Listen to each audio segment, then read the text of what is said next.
আজকে আমাদের টপিক হচ্ছে formatting and working on sustainability reporting.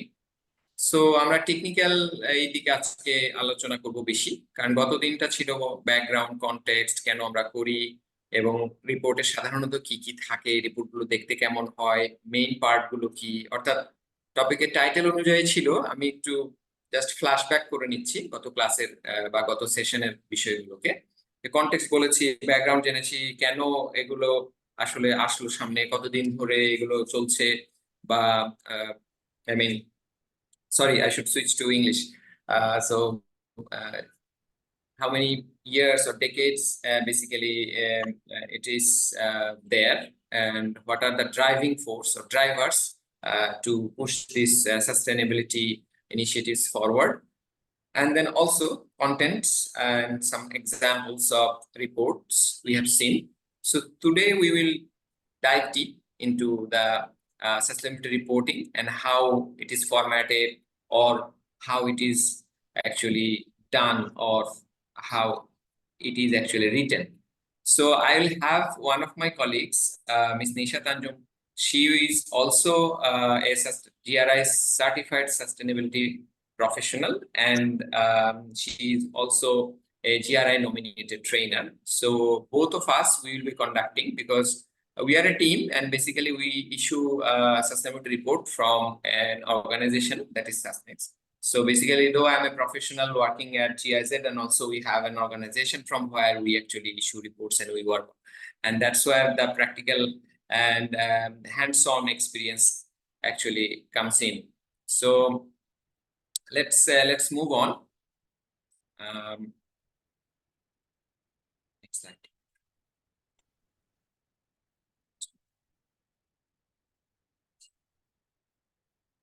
Click করে you can move on this here. This is move to next slide. So you can share and unshare, because I can share then my screen. So I'm sharing my screen, so it's frozen. So share my screen.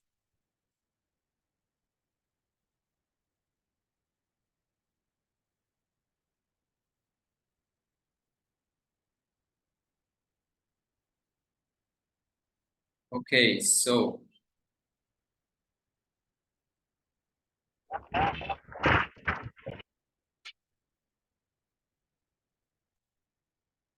today's topic is formatting and working on sustainability reporting, as I have already mentioned it. And again, it's about me. We are not going to detail. So I invite Ms. Nisha to actually share about herself briefly, because she is here for the first time. So yes, over to you, Ms. Nisha. Thank you very much, sir. Good evening, everyone. I'm Nisha Tanjung, and I'm working as a lead sustainability developer at Sustainalytics Limited. So I'd like to share my gratitude to Muntasir Nahi sir, because he invited me to contribute in the session. From the starting of my career, I have actually worked with sustainability reporting, data collection, report writing, reviewing, and all the stuff. Along with that, I also am proficient in life cycle assessment, and also learning about ETP assessment and energy assessment and all that. So looking forward to the session. Thank you.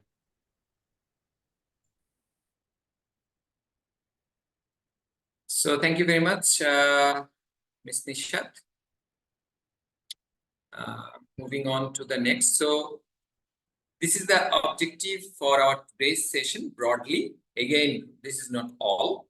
So identification of impact areas, so then materiality assessment, data collection, and ESG goal management.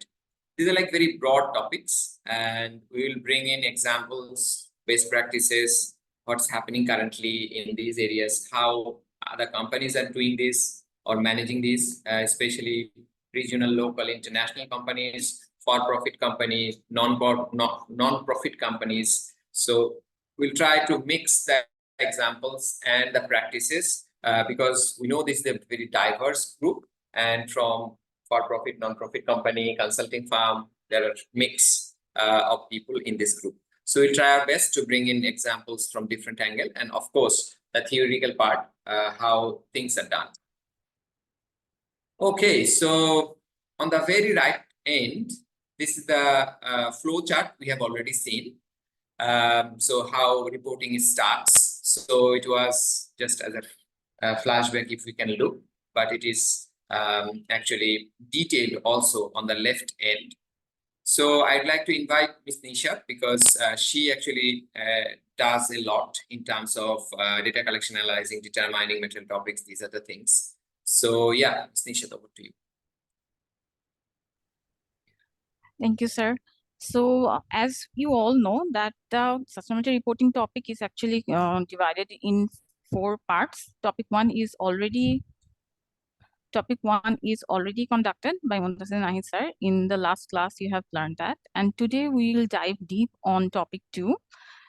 So over here, this is a screenshot that you have seen previously, but today we are just showing a clear picture that what would be covered in what part. Starting with reporting process. So as we are talking about sustainability reporting, there is a scientific process through which it actually takes place. So starting with understanding system and key element of reporting standard. Whenever we are going for any reporting process, at first we must identify that which standard we are going with. Then we have to determine the material topic and data collection. So this 3 segment, as you can see, will be covered in topic 2. Today we will be elaborating on that part only.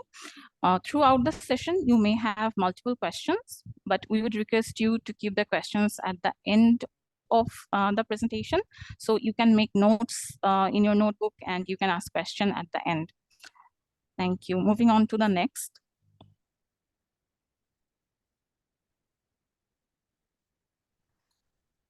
Just a recap, we have already learned what sustainability is in our previous topic. We know that there are mainly 3 pillars, which is social, environment, and economy. But today, we will be starting with key question. The first one is, what are the external expectations we have to consider to secure our business? We are talking about external expectations. You already know that what stakeholder is, right? So every business has different kind of stakeholder. It's not only the contributor to the investment that a business is doing, along with that, the business relationship it have, the employees, the customers, everyone are our stakeholder. Whenever we are starting anything with sustainability, we have to consider what our stakeholder actually want. So that is our first guiding question. What are the expectations? To fulfill those expectations, we have to write and we have to present a report. The second question is, in which fields do we have a positive or negative influence on sustainable development? So definitely every business has the impact on all 3 aspects, but we need to consider which one are positive and which one are negative. Along with that, we also need to identify which one is significant and which one is minor. So throughout the session, we will be following on that. And from those impacts, how can we choose topics and the other processes?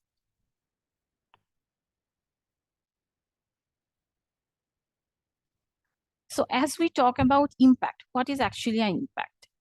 Impact is effect of an organization. Effect can be on economy. For example, if a business is employing multiple people, let's say 500 employees work at a factory, that means it is positively contributing towards the economy because it is providing wage and salaries. If we talk about environment, how a business is affecting the environment. For example, let's say we are using energy for any kind of production. If the energy is based on fossil fuels, definitely we have negative impact on that. So mostly in every cases, the impact on environment is negative. However, for people, it can be positive as well. Let's say that we are trying to ensure good amount of diversity, or we want to create a balance in our organization for both male and female. So in that case, when an organization is taking up steps or initiatives so that the people who are working over there is feeling empowered or they are developing their skill, that is a positive impact on the people. However, if I am not working in a very healthy environment and my worker is suffering because I have not given them proper PPE, or maybe the environment is hazardous, then the effect on people will be negative. So any kind of positive or negative effect is known as impact. However, there is another point. If we look at the second half portion of the sentence, including their human rights as well as a result of its activities or business relationship. The previous examples that I have shared, that is based on the direct effect an organization have. However, we also need to consider what are the activities or my business relationship are doing. For example, if I am a buyer and my business relationship is with a factory, and because I have a time constraint, I have told my factory that they need to complete the order in a very limited time. For that reason, that factory is bound to put pressure on the worker. So how am I creating impact negatively on the people due to working hour? Because I am pushing them to the deadline without providing any kind of gap or any kind of positive initiative. So any break or anything. So what is happening over here? Not only my direct impact, also I have to consider my indirect impact whenever I am selecting them or I am reporting in a sustainability report. So over here, we will just look at some impact examples. In case of economic impact, contribution to GDP and wealth distribution is a positive one. In case of environment one, look at water depletion. So if we are taking groundwater, we know that in Dhaka city, the water level is gradually decreasing. Even I'm from Nator, and over there, I have heard that most of the tubewells are not having any water because of the depletion, as we are not having enough rain and everything. So water depletion is another environmental impact. Then ecosystem disruption. Ecosystem disruption means another negative impact for environment. In case of society, some impact can be income generation and social stability. Over here, we are not focusing on the economic part, but we are focusing on the well-being due to that income generation and the stability that is happening in any community. We will go deep into this kind of impacts from our next slides. So type of impact can be 5. It can be potential or actual. Potential impacts are the one which happens, which did not occur yet or have the possibility of occurring. So that is potential impact. Actual impact is those one which has already occurred. For example, some of my workers are already injured, so that is my actual impact. However, due to some condition, if they have the possibility of being injured again, then that is my potential impact. As we have already discussed, there can be positive side and negative side of impact. It can be good one or it can be bad. I'm not going to give in that much detail into that. Next one, long-term and short-term. Let's say that my worker is being exposed to some toxic chemical which has a long-term impact. For example, if we talk about toxicology, we know that our food is contaminated with various kind of pesticide or various chemicals that they use, or fertilizer, whatever. However, we do not realize that it is impacting us because the impact are long-term. When we consume that kind of food for 30 or 40 years, after that, we will have impact on our organs. So that is long-term one.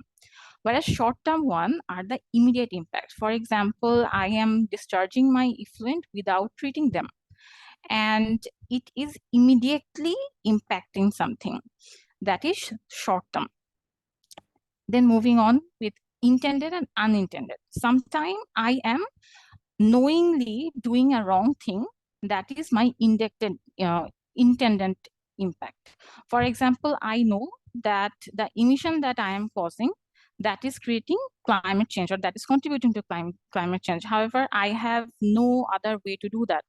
Whatever, I know that if I invest in renewable energy, then it will be reduced. However, I have the money, but I am not investing in renewable energy, then that is my intended impact.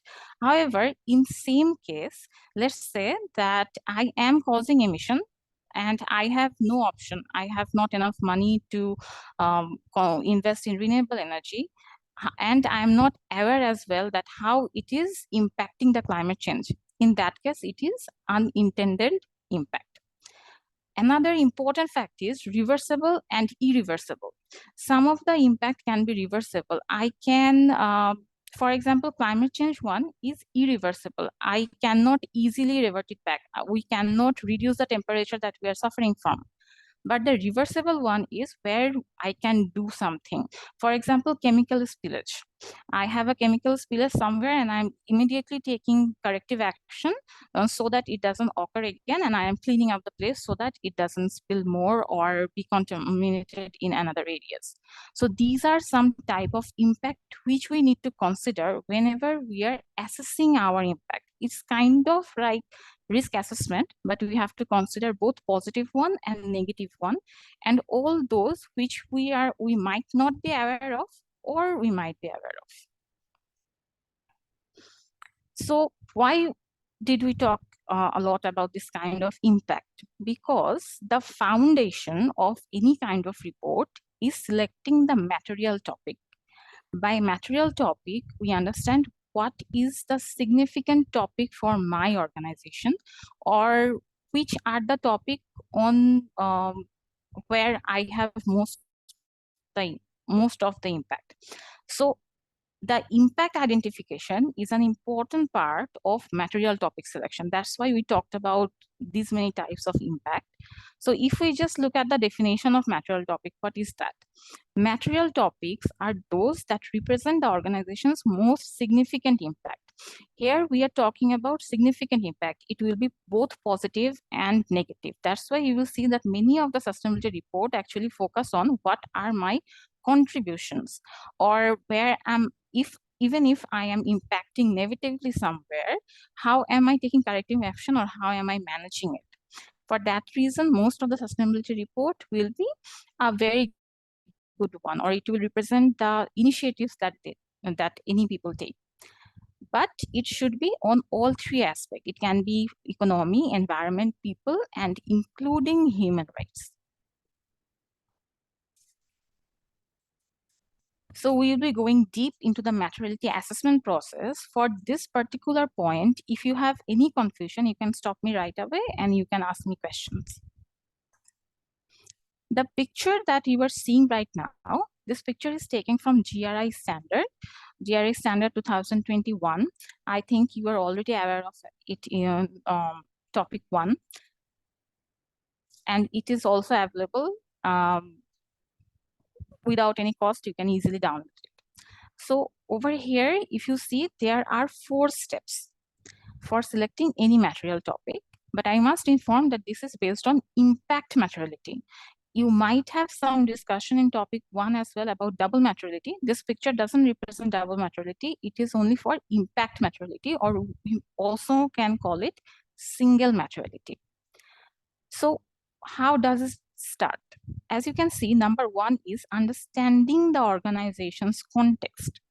That means I have to consider what my organization does, what are my activities, what are my connections, and what might be my impact.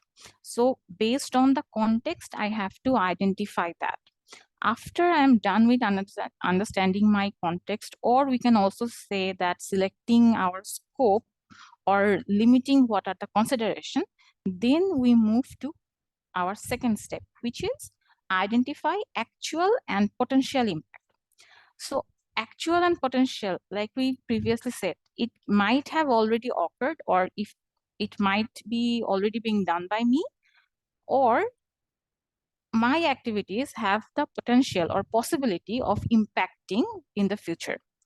If that is the thing, we have to identify each of those points. Even if it is not significant, I have to identify that. Moving on, in step 3, we are assessing the significance of the impact. That means whether it is a major impact or it is a minor impact. whether the severity high or it is not that much. And moving on with the fourth one, the fourth step is prioritizing the most significant impact. When I am assessing my impact, I will identify that some of those are minor, some of those are major. So based on that, we have to prioritize which one we will report. And we have a specific process for doing that as well. And we will be talking about that in our next slides. Just a second. So just as discussed before, these are some clear representation of the assessment process.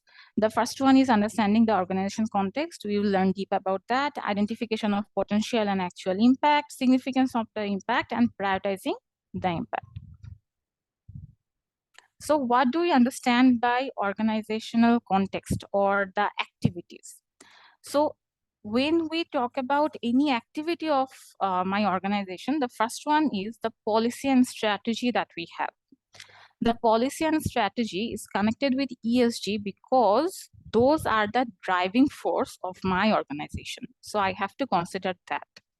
The strategy can include the ESG segment, or it might include it in a scattered way, not in a focused way. However, we have to consider that.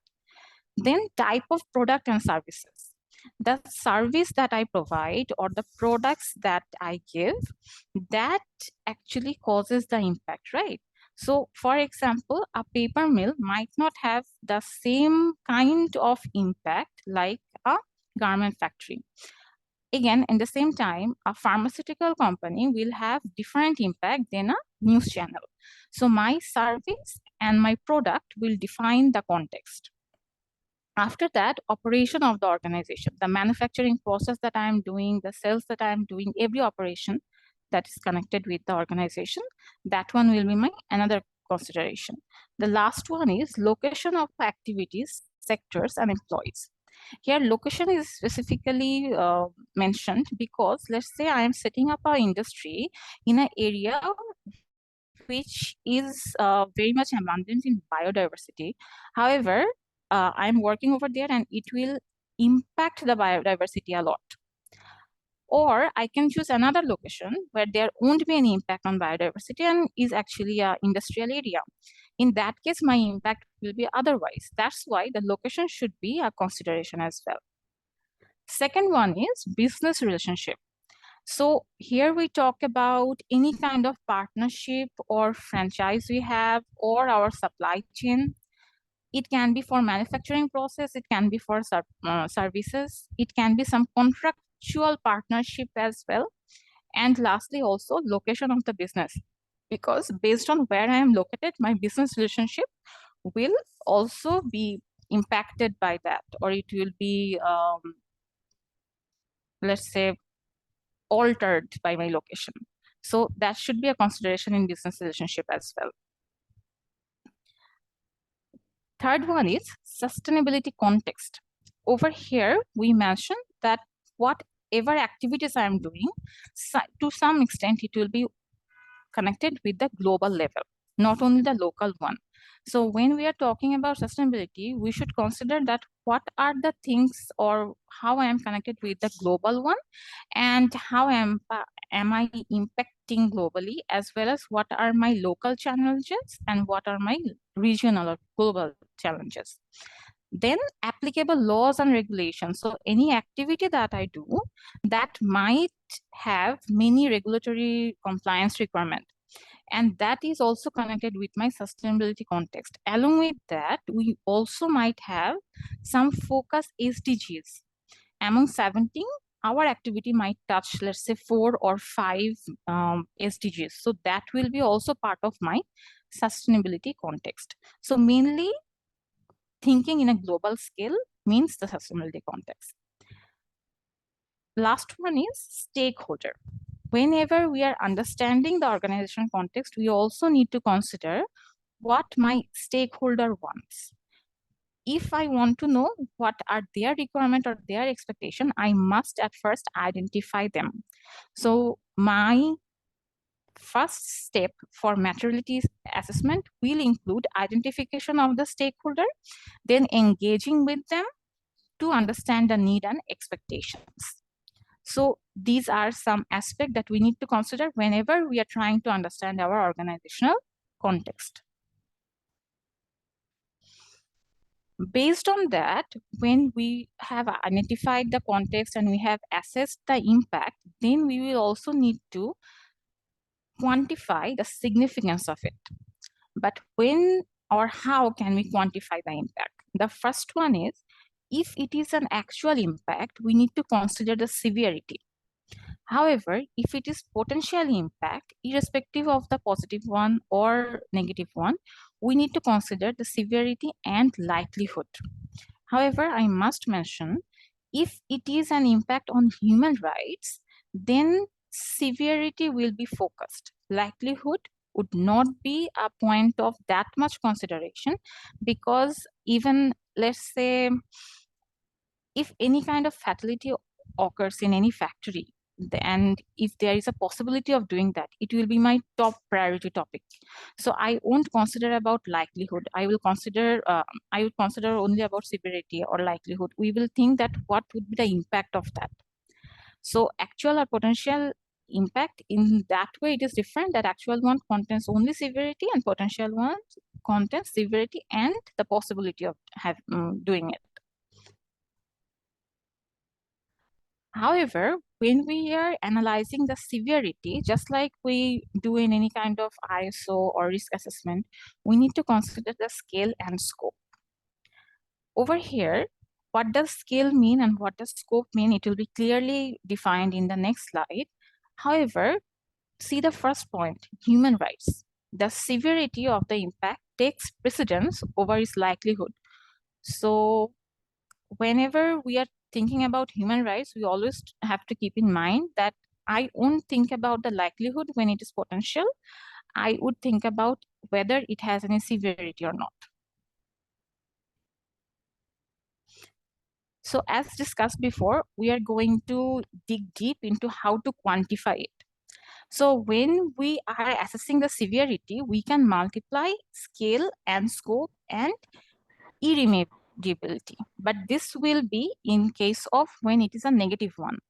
If it is a positive impact, in that case, we will only consider scale and scope. But how are they different? See the first one, when we talk about scale, we have to think how serious the impact is. For example, let's say we have a 14-year-old who is working in a family store. So that condition is not that much hazardous. He or she is working in a family store, in a shop. If that is the considered, then it is less severe if there is any health and safety aspect. However, think of the same year-old, let's say 14-year-old, and he or she is working in a mining, which is a very much impactful area. There is a huge risk in for health and safety. In that case, that would be more severe. That is scale. Then how is scope different? Scope is different when we consider the span of it. That means how widespread the impact would be. Let's say for the same person, when one person is being affected, then it is less severe. Let's say that due to chemical spillage, only 2 workers in a factory got affected. Not that much, just not very fatal, or it wasn't acidic thing or anything. In that case, we can say that it is less severe. However, if the same spillage occurs or harmful chemical goes into any river or any water body on which a community is dependent, then my scope is very large. So I have to consider what my severity is, or what is the situation in my impact, whether it is serious or not, and how many people I am impacting. That is my scope. So what is remediability? In case of GRI, we mention it as irremediable character. However, let's consider this. If I have done an impact and I can easily mitigate it or prevent it in future, and I can also revert back from the impact somehow, that is remediable. If I have done an impact that is beyond my correction, that is irremediable.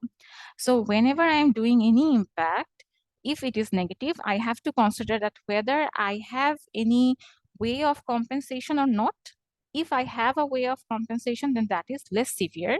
If I do not have any way of compensation, that is more severe. So whenever I am quantifying something or I am assessing the significance of the impact, we need to consider that for each and every case, for scale, we can put it a numerical value, for example, 1 to 5. For scope, we can also mention a numerical value. For remediability as well. Then just like the risk assessment process or aspect impact analysis, we can simply multiply and we can identify what my severity or significance of the impact is.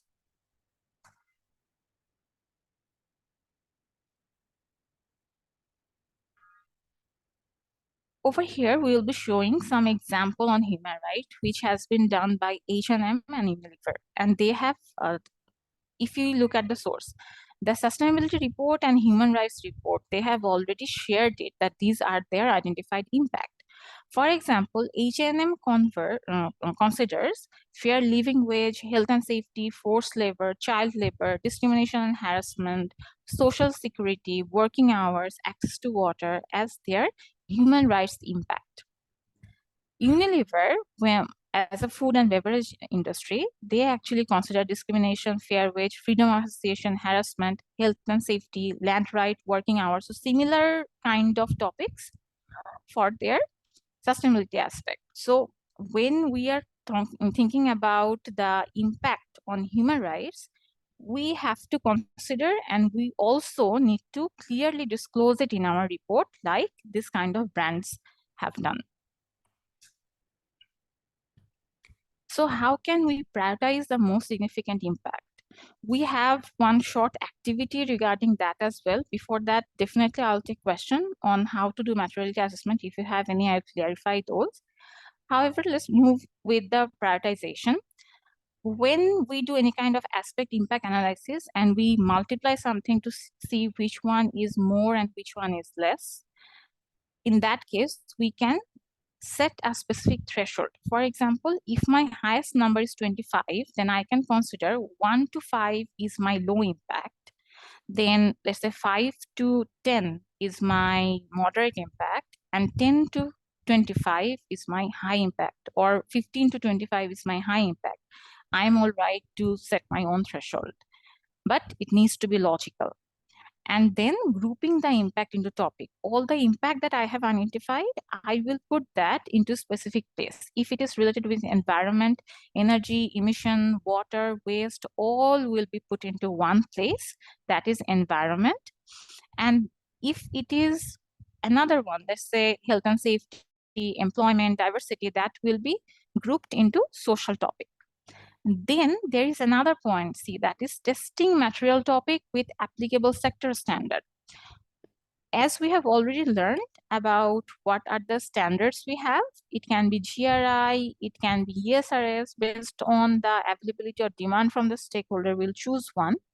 However, in GRI, you will have 3 sector standards, although other sector standards are on process, through which you can check that the material topic that you have chose, whether that is accurate or not. For example, for oil and gas industry, there is a specific sector standard, and they have listed the most material topic for them.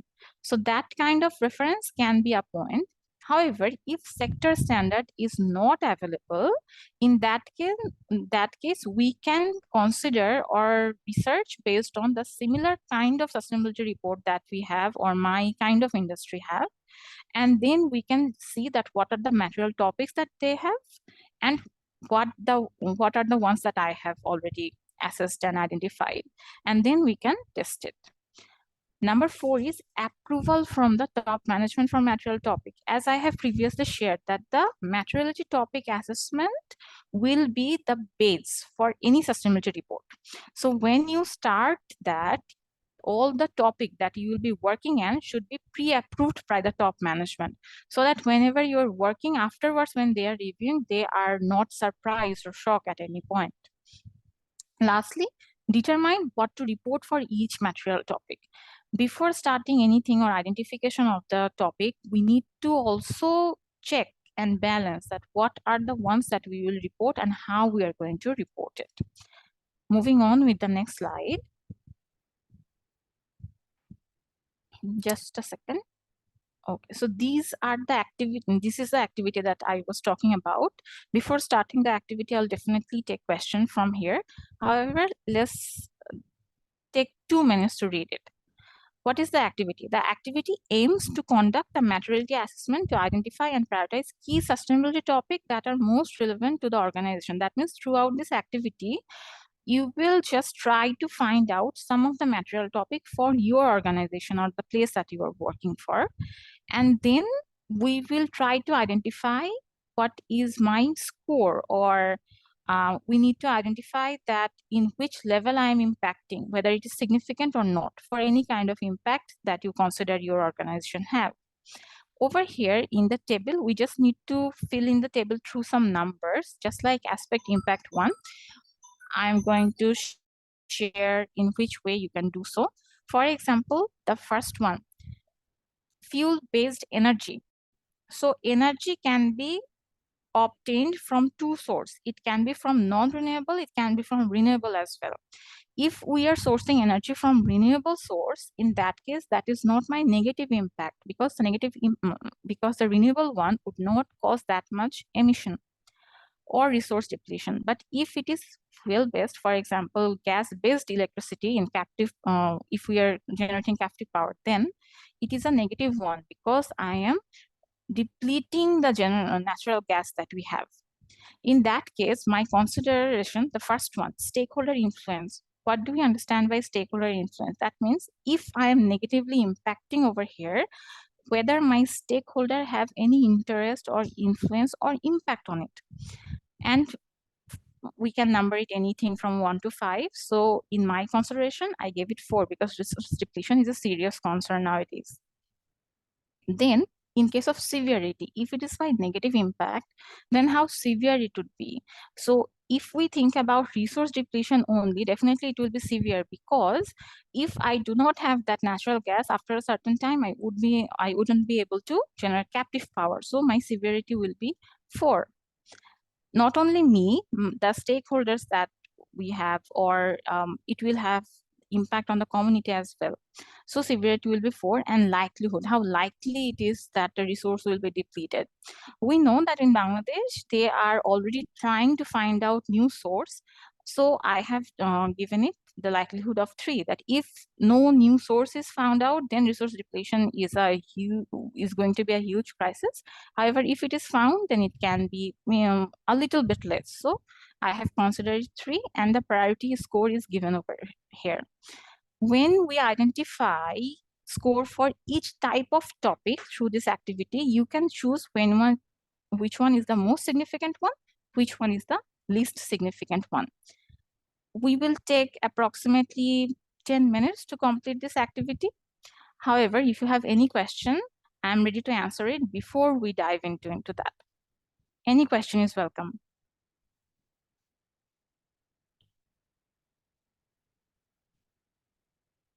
Any question?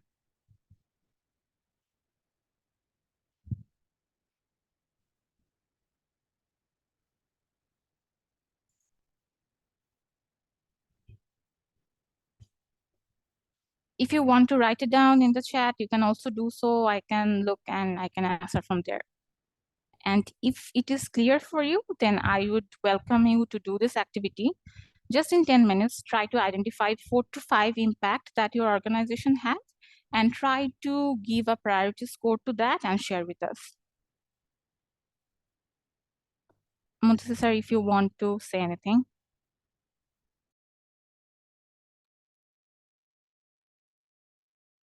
Yes, sure. So yeah, any question or anything if you'd like to have here.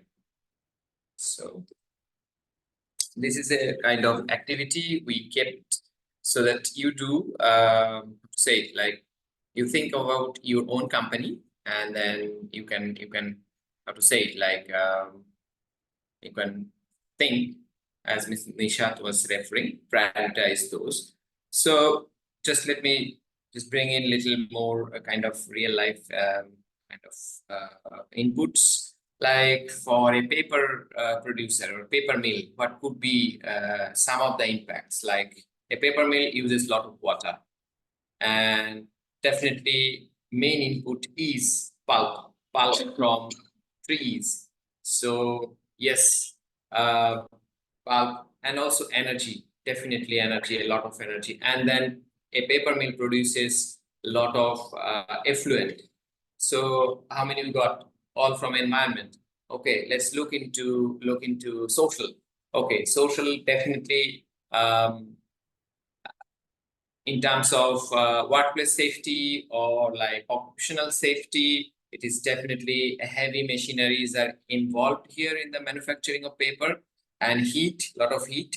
So workplace safety, overall occupational safety and health, this can be an issue or a topic. And then in the social area, Ms. Nishat has rightly mentioned, there are many positive impacts also. It is not always negative. So if a paper mill is established in a very kind of rural setting, so that mill brings in a lot of kind of people to serve or to work in the mill.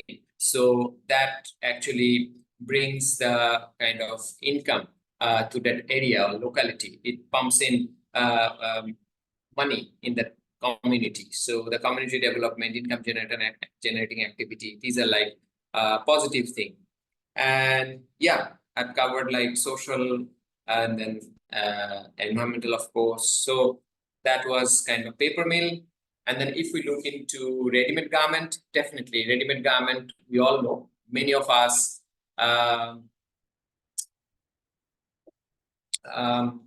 many of us, we know that ready-made garment is our number one export earning sector, but it has a lot of challenges. We also learned in our first session that it is like more than $2 trillion of industrial volume by volume, and then every 1 in 6 person work globally in garment industry, and it is the second biggest polluter of water. So these are the global impacts. So zooming into Bangladesh, definitely we read a lot of reports, a lot of remarks, especially in terms of environment, pollution, effluent, and also solid waste is another area where definitely we need to look into.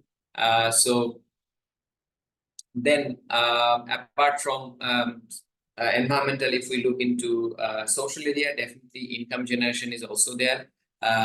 Lot of jobs created with all now like 4 million people are working in this sector. And then of course, apart from job creation, income pumped into a local community, that is the development of the local community that is there.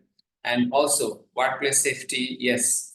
After the disaster of Rana Plaza, we have traveled a lot and we learned also a lot. Alliance and Accord that really brought in global standards and also factory safety work been done. A lot of kind of initiatives taken afterwards, which is like we can mention broadly like LEED certified green facilities or like buildings. So ready-made garment and paper, we have worked, we have discussed. So likewise, you can bring in or you can mention or you can score which are the kind of top 5 topics in terms of your organizational impact. So anybody would like to volunteer? I have just one question. Yes. So, for the severity and likelihood, should we consider the score without having mitigation measures or after having mitigation measures? Okay, Ms. Nishat, you want to take? So, considering score after the mitigation measures or before the mitigation measures? Interesting question, because you're an expert. I can also kind of how to say it. see from your area. So definitely mitigation. So you'd like to take Ms. Nishat. So fine. Ms. Nishat can take. I'm pausing myself for Okay, thank you very much for the question. It's a very valid one. So when we are considering the impact, we have to consider it before taking the mitigation, because we are also considering the potential one. So if it is actual impact, then we will mitigate it, and afterwards there will be something, right? But when we are selecting the topic, we are selecting it for reporting. So let's say some activity is already done, that is your actual impact. Now in your report, you are going to say that, yes, this is the impact that is done by me, and this was my mitigation measure. So when I am considering the impact, I need to consider before taking the mitigation. The mitigation part will only be the narrative or the outcome of the impact that you have bought or how responsibly you have performed. So both things needs to be considered. But when we are doing materiality matrix, we will focus on without the mitigation part. Thank you.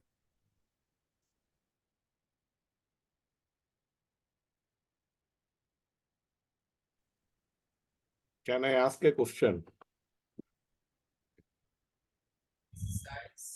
Sure. Yeah. Someone asked for a question. Yeah. Yeah. This is Pulok. Actually, when you are talking about that it is before the mitigation, I understand. Then in that case, it shouldn't be, there should be a two matrix. So it's a kind of FMEA analysis if we look into. I don't know whether how many of us are actually familiar with the FMEA, actually failure mode and effect analysis, kind of. So it's a risk kind of identification, and in both in a positive way, or the what is the potential positive things can be. And in this case, mainly we are probably looking to the negative impact, but what is the likelihood of that impact before the mitigation and how we are actually mitigating, because most of the company would be actually mitigating those things before what is actually happening, right? So should we actually do then two kind of things, that if we take actions, what would be the impact? If we don't take the actions, what would be the impact? And if we take the actions, what would be the impact?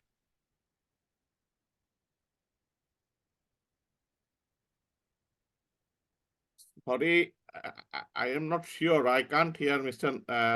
okay. Yeah, sorry.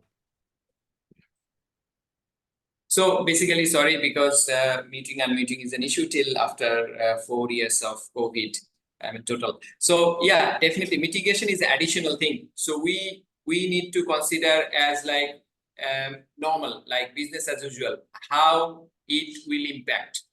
That's kind of normal situation. So mitigation is a thing which is additionally can be done or additionally can be looked into, or as a development gradual. So it could be that as a next step or next measure, but for a business, for a company, so business as usual scenarios need to be considered for impact this materiality assessment. So I appreciate, I understand that thing. So what I'm talking about basically, say what would have been if the organization did not take the actions, what would have been the situation, and what have been the situation after the different measures or mitigations taken. Both should be considered, right? Or the reported. Yeah, that is true. But the point is, for a negative impact, the severe or the highest impact, how to say it, like the likelihood and impact in terms of negative impact, it should be considered to the highest or stringent level, so that it is considered in a way that if anything goes wrong, we pick it or we evaluate it in its character as it is, not like downsizing it or No, yeah. So I'm kind of talking about that it should be pre and post, both scenarios should be presented. I mean, yes, you can present it, but the thing is, there is kind of how to, I don't know how to place it, because if a company is doing some impact or manufacturing or providing a service, so it has some negative impact, we have to consider the highest. So it is not that we can minimize or show or consider in a less way to show that it has No, low just impact. to actually give a context, say some organizations, they have actually effluent, but they are treating the effluent before releasing it and making the zero discharge. And in that case, how do you actually say report that? If So they, you okay, finish, please, yeah, no issue. you get me? Say Yeah. the effluent is not actually that, all that things are getting, all these impact are getting created, but they are managing it or they are actually doing the treatment and everything. Then Mhm. how they should report it? What would be the negative? Then whether they consider that, say that if we are releasing the effluent, not treating it, not using ETP, then impact would be one kind. And if finally all the things are getting discharged after all necessary measures, then there will not be any impact, right? So just give me one thing. What is legally needed? That's Yeah. uncompromised. You Yeah. cannot discharge untreated water. Yeah. That is zero tolerance. So there is no question of or no option of releasing untreated water. It is undebatable. So here the scenario is you have to treat, or you must have to have the environment clearance certificate. You have to keep the parameters of your treated water within the limits prescribed or suggested or within the schedule given by our ECR. So there is no option. No, I'm talking about sometimes some of the organizations are even taking measures which are stringent than the national regulations. Yes.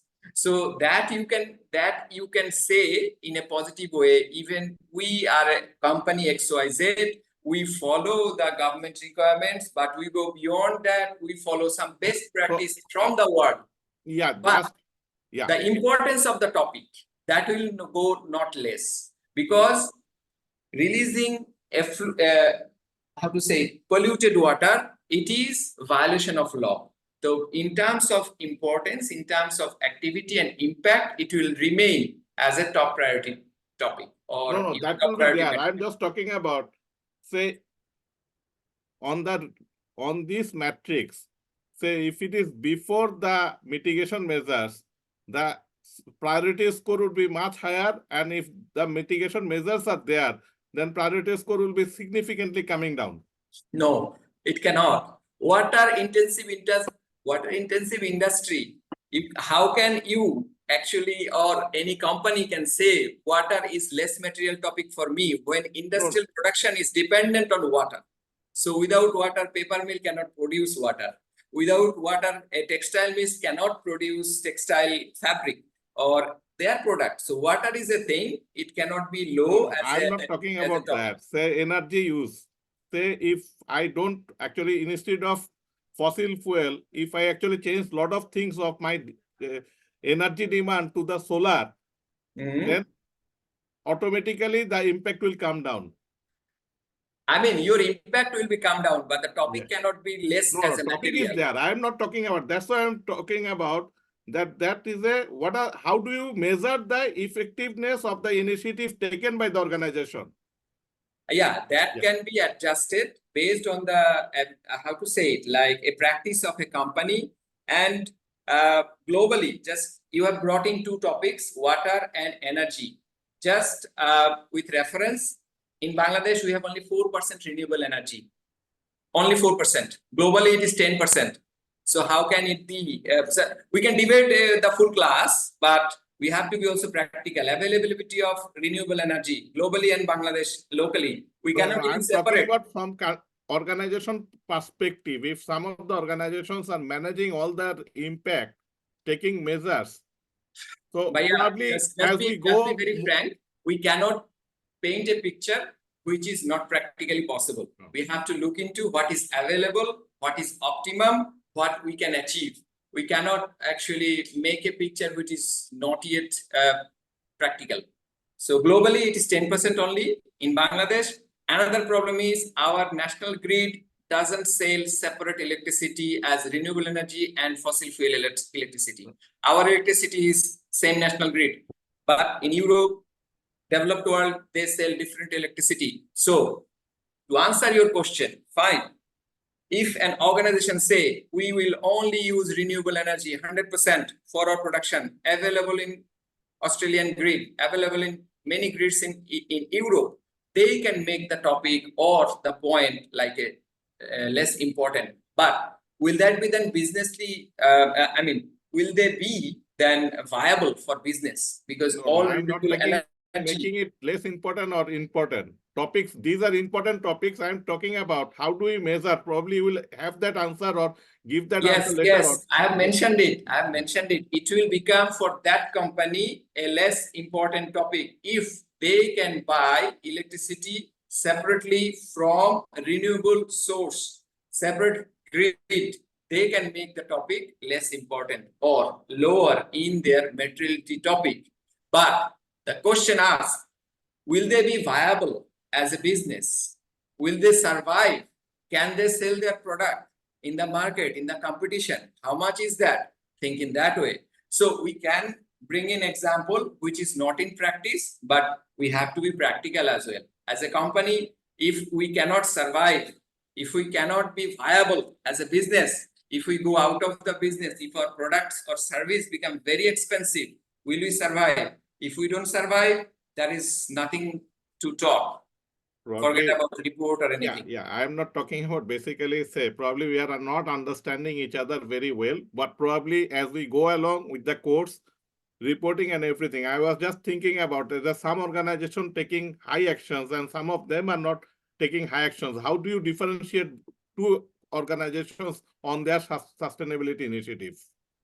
That's where the problem. Same industry, same kind of product, they are producing. Somebody is taking a lot of actions and somebody is not taking a lot of actions. Say, how do you differentiate in their, say, initiative or drive in driving sustainability? That's where, from that point of view, I wanted to understand this thing. Okay. So sustainability reporting still a voluntary requirement for our region. Some regions it is mandatory now. We covered it last lecture for Europe, European Union and Germany. But it is the ultimate choice of the consumers where actually they go to buy the product and service. And also it is a company's practice, how they would like to, place or put themselves as a business in sustainability and also in transparency. And this is still voluntary. So it is the choice and the decision of a company. There is nothing that we can dictate as far as our region is concerned. Yeah, I understand. Probably in future that would be coming as a requirement of the regulations. Anyway, let's see. So one of the participants or few of the participants, they have answered. But before going the questions and answers, I would like to bring Mrs. Nisha. She has definitely some examples also she can bring in. Yeah, please. Okay, thank you, sir. So I just wanted to mention that this part that we are in, that is the materiality assessment or selecting a topic, that would not include those aspects, but definitely a report is for sharing those initiatives that you have mentioned. So when you choose that one as your material topic, water and effluent emission, whatever that is, you can share your initiative or how you are performing differently than another one if this is selected. Let's say that we have taken emission and we are taking it from renewable sources. That's why we have reduced the severity and we will reduce the likelihood and everything. And it now that we have considered it after mitigation measure, it is not our material topic or significant topic. Then how you can generate a chapter based on that if you do not consider it material? Even if you are doing a lot of initiative and definitely you are changing it or creating less impact, that would be the management of those impact. So my organization have the impact that we might cause emission, but we are not doing it because we are gradually moving into the renewable sources. So that is the chapter, or that is the initiative or information that you want to communicate through the report. And if we already reduce it in our materiality assessment part, that would not be my material topic even. So that section would not be covered in our sustainability report. So I'm not being able to share my communication or share my initiative or performance as well. So that's the aspect that plays the fundamental principle over here in materiality assessment section. I hope we were able to answer the question, but it's a great discussion. Thank you. Can I ask a question, one last one? Yeah, sure. Yeah, thank you. So what you exactly meant about the stakeholder influence, whether how much concerned they are about the negative impacts that are done by their organization and how much willing they are to correct those negative impacts, or how less concerned they are. For example, if the stakeholders are highly concerned for compensating the environment, then should I score in a high manner, like 4 or 5? And if the stakeholders are less concerned for compensating the environment, then I should score 1 or 2. What exactly, how exactly I will score the stakeholder influence, in which perspective? Excellent question. Thank you. So whenever we are scoring for stakeholder influence, we have to consider two aspects. The first one is whether the stakeholder is interested in knowing about that subject or not. And second one is if they know about the subject or if it is communicated, then whether that their reaction will have an influence on my organization. So two aspects. For example, health and safety. So my buyer is very much interested to know how well structured my factory is and whether I am ensuring the health and safety of the workers. They are interested. And if they find out that there is a major injury that has taken place because I did not take initiative measures, then their influence will be very high on my organization because they can reduce my order or even stop it. So in that case, we need to consider two things, whether they want to know it and afterwards, if they know it, then whether it will have any impact or not. However, the primary thing should be whether they are concerned or not. The way you said, exactly rightly picked. If they are highly concerned, then influence will be highest, 5. If we are not that much concerned, for example, indirect economic impact. Direct economic impact is the revenue I'm generating, distributing, and the salary I'm paying. That is my direct economic impact. Indirect economic impact is because the factory is established over there, there is a community that is being developed. That is my indirect economic impact. And my stakeholder might not be that much concerned about the indirect ones that I'm doing. So that would not have that much influence. In that case, the number can be less. Okay.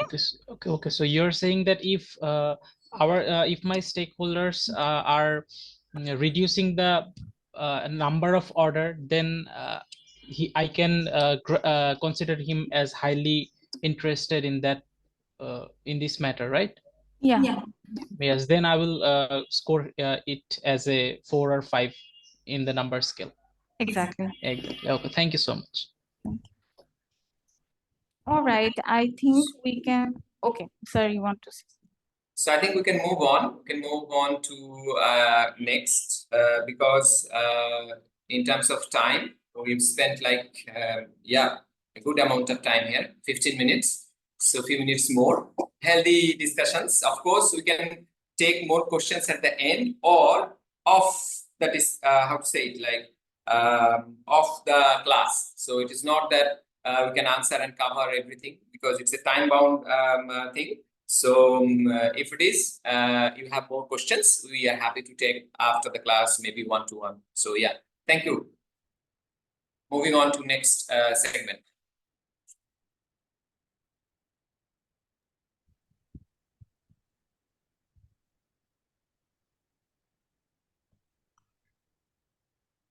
All right, thank you. So the slide that we are covering over here is what are the typical content of a sustainability report. So when we do any kind of materiality assessment, we will see that this kind of topic more or less is connected with every organization. It can be, let's say, 20% mismatch might happen. Other than that, the topics are more or less similar. For example, organization's profile. Whenever I am writing any sustainability report, I must mention what my organization do. So what are my objectives and tasks, my governance structure, membership, and stakeholder engagement. These are some topics that every sustainability report you might see. Then sustainability strategy. You will see there are statements, so that is a common topic. Then goals and strategy. It will be shared what are my sustainability strategy or ESG strategy. For example, the long-term goals that we have or the roadmap, that is also part of sustainability strategy. So that segment it should be also covered in a report. Then economic, social, and environmental issues. So in case of economic one, there can be values, principle, anti-corruption practices, then the measures that we have taken, the quality management, or how we can increase the revenue or tax I am paying. This can be some common issue. Then in case of social one, it can be OSH, it can be employment, workers' right, opportunity, non-discrimination. These are some common topics. For environmental issue, if you do a materiality assessment, you will find that energy, water, waste, material, then chemical, these are some common topics that you will find. So through that process, you actually need to identify what are the content of the report. So here is just an example that we wanted to share.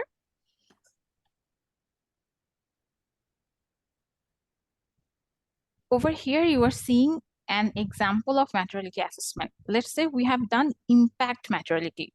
All the discussion that we had so far, it's based on impact materiality. So what impact do I have and whether the stakeholders are concerned or not or influenced or not. This one, the one that you are seeing over here, it is of Aldi and it is a superstore chain which contains both food and non-food kind of product, and this is their maturity assessment. You can see that there is a gradient as we move upward and as we move to the right, that is high. For example, their highest one is human rights and working in the supply chain, and then reducing food waste. These two things they consider as most material or significant impact. Whereas there is another one in the low section, that is left bottom section, which is offering products for special nutritional needs. So that is also their material topic, but is not that much material. Okay. I want to invite Sarv to contribute over here. Thank you. Basically, why human rights and workers' working conditions in supply chain is their top material topic. Because I've just mentioned, European Union, Aldi is a German super chain, but available in all or most of the European Union countries. So the legal requirement made them or bound them to put these topics at the top of their priority. So top priority material topic. So it's like human rights and working conditions in the supply chain, because anything happens in the entire supply chain, the company will be liable to answer to their government, to their business, how to say it, like business authorities. And also the brand Aldi will be liable to give the compensation. So the law has put a pressure in such a way that they made it as a top priority topic for their materiality. So in terms of impact and in terms of influence, so these actually work in that way. Yes, over to you, Ms. Nisha.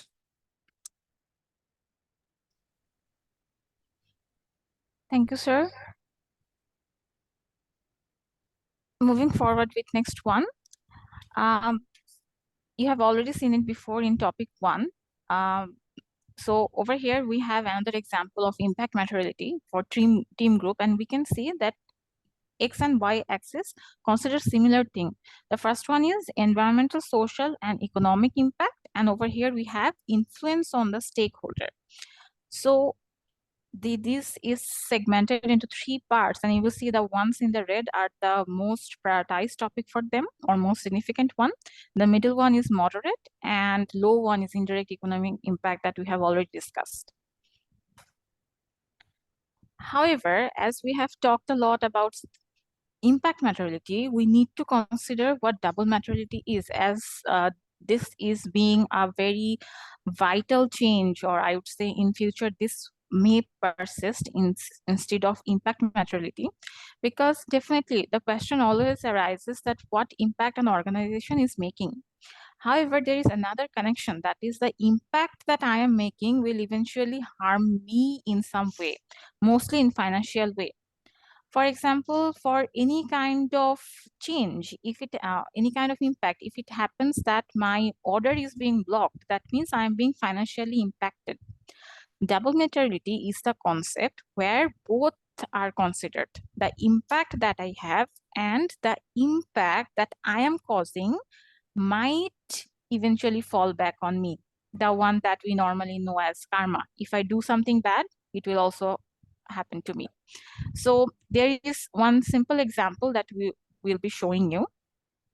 See over here, this is a sustainable finance institute, and they provide funding to different projects or different kind of industries. And in their sustainability report, they have made that double materiality because they consider those financial impact as well. So let's say the first one, or let's consider the water even. Let's say that I'm taking water from any surface body. Let's say I'm taking water from river, I'm pre-treating it, then I'm using it in my production.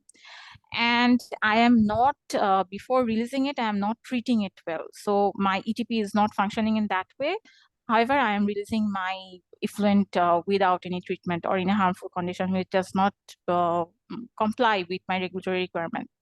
In that case, after a certain time, my water treatment cost will be higher because I am taking the water from the same source. So when my water treatment is being changed, that means my expense is going to be higher to treat the same water. That means the impact I caused is coming back to me as financial burden.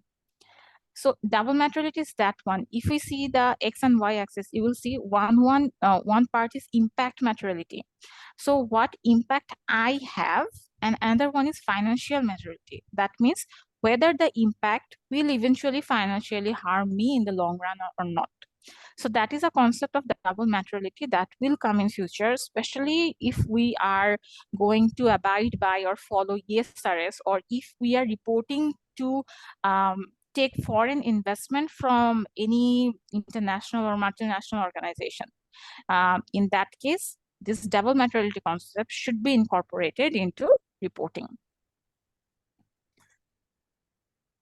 This is another example. You have already seen it before. It was done in one of our reports for Bosundhara Paper Mill, as they one of their motivation behind reporting was international funding. For that reason, we worked with double materiality for their case as well, and we have divided into 4 segments, not 3 like the ones we have seen before. There was low, there was moderate, there was high, there is critical materiality, and we have put in same direction and differentiated it through color codes. So it's not only like we will put different dot in Y and X axis, we can also be creative and show it in some other way, but we also need to be considerate whether it is easily understandable or not whenever we are reporting on presenting our materiality matrix. This is another example of material topic, and this is different from the previous discussion that we have done.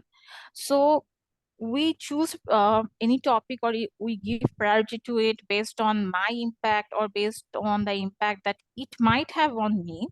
We also need to consult or consider what are my focus SDGs, or whether my activities are impacting the SDGs in positive or negative way.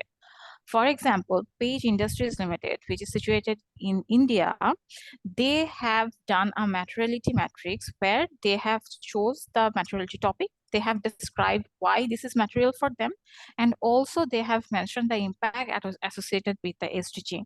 So when we do that, we can consider that segment as well.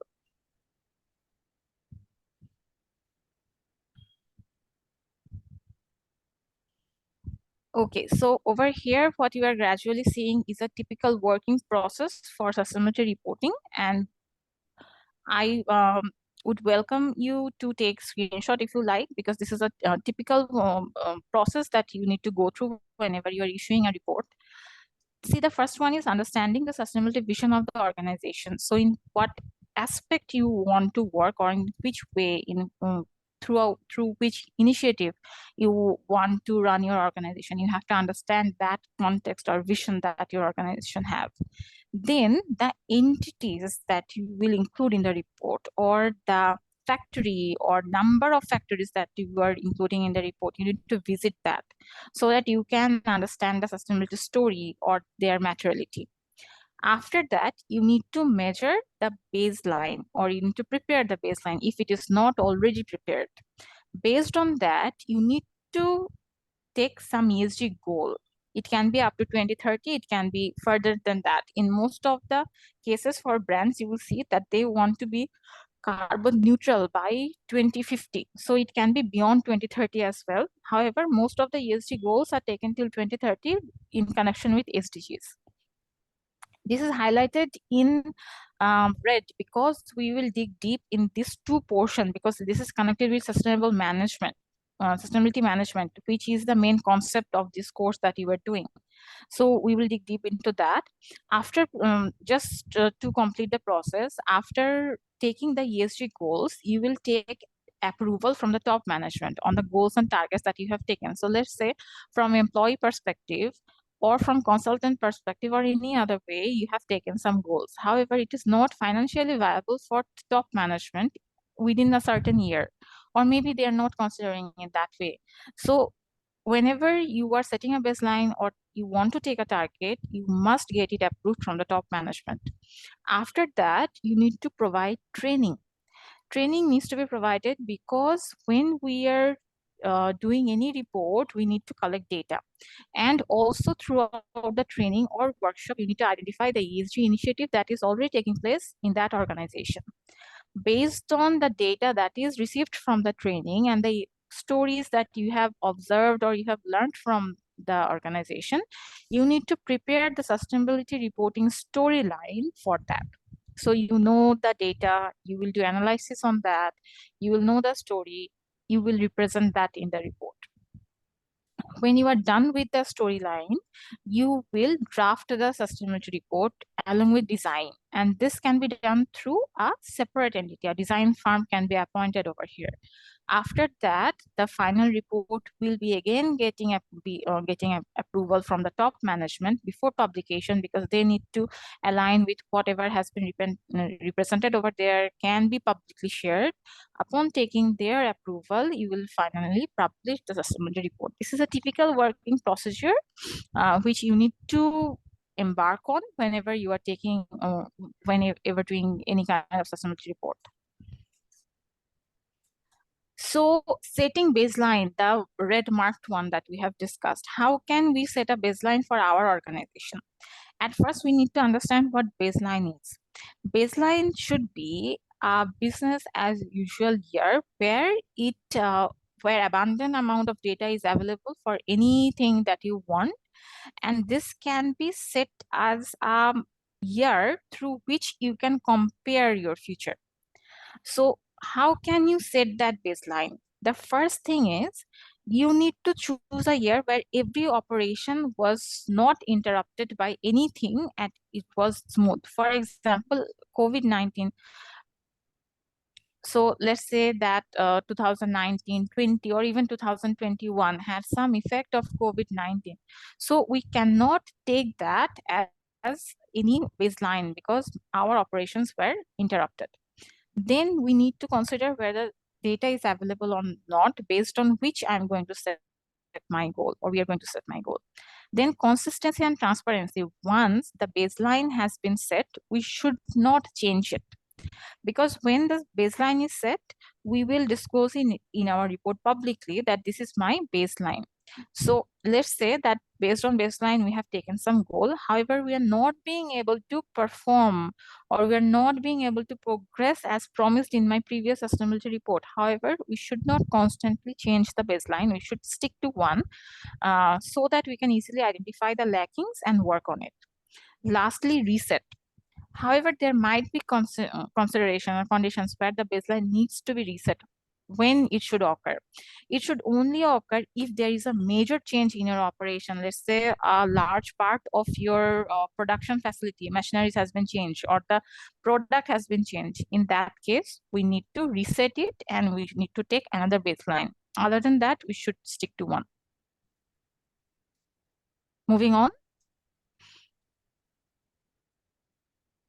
So once that we have set our baseline, let's say 2018 or 2022 is our baseline, based on the performance of the baseline, we need to set ESG goals. This ESG goal should be SMART. That means for S, it should be specific. M is for measurable, A is for achievable, R is for relevant, and T is for time bound. So we need to clearly set a goal. We cannot say in a vague way that I'm going to improve the well-being of my employees. That doesn't say anything. Everyone has a mindset of doing that, maybe. However, when you are sharing any goal, there should be some numerical value and specific tasks that you will be doing. For example, see, we can just say that we are going to reduce our emission. That's not correct. However, if we say in this way, our goal is to reduce our scope 1 and scope 2 emission. That means we are working with only 2 scopes, and we will reduce it by 20% by the end of 2030. That means what? I'm clearly defining what I'm going to do, so that is specific. It can be measurable, that I am mentioning that it is scope 1 and 2 and it will be 20%. It will be achievable because I am selecting a, probably I'm selecting a justified number which is connected with my operation. I'm not making it too much ambitious, or that is connected with industry practice. Then that is relevant in a way that this is my impact, and definitely I need to work on that. That's why that is relevant. And that is, last one is time bound. So I'm mentioning that I will achieve it within 2030, because we know that any project would not be completed in a very proficient way if no timeline is set. So in the same way, whenever any ESG goal is being taken, it needs to be within a particular year. So let's say we are done with taking our baseline. We have selected a year based on the performance. We have taken some goals. How are we going to measure the progress? We need to set some KPIs. As we are doing you are doing this course, definitely after a certain time, or even now, you might be engaged in this kind of activities. You will be responsible for the sustainability of your organization. You will be working in a top positions.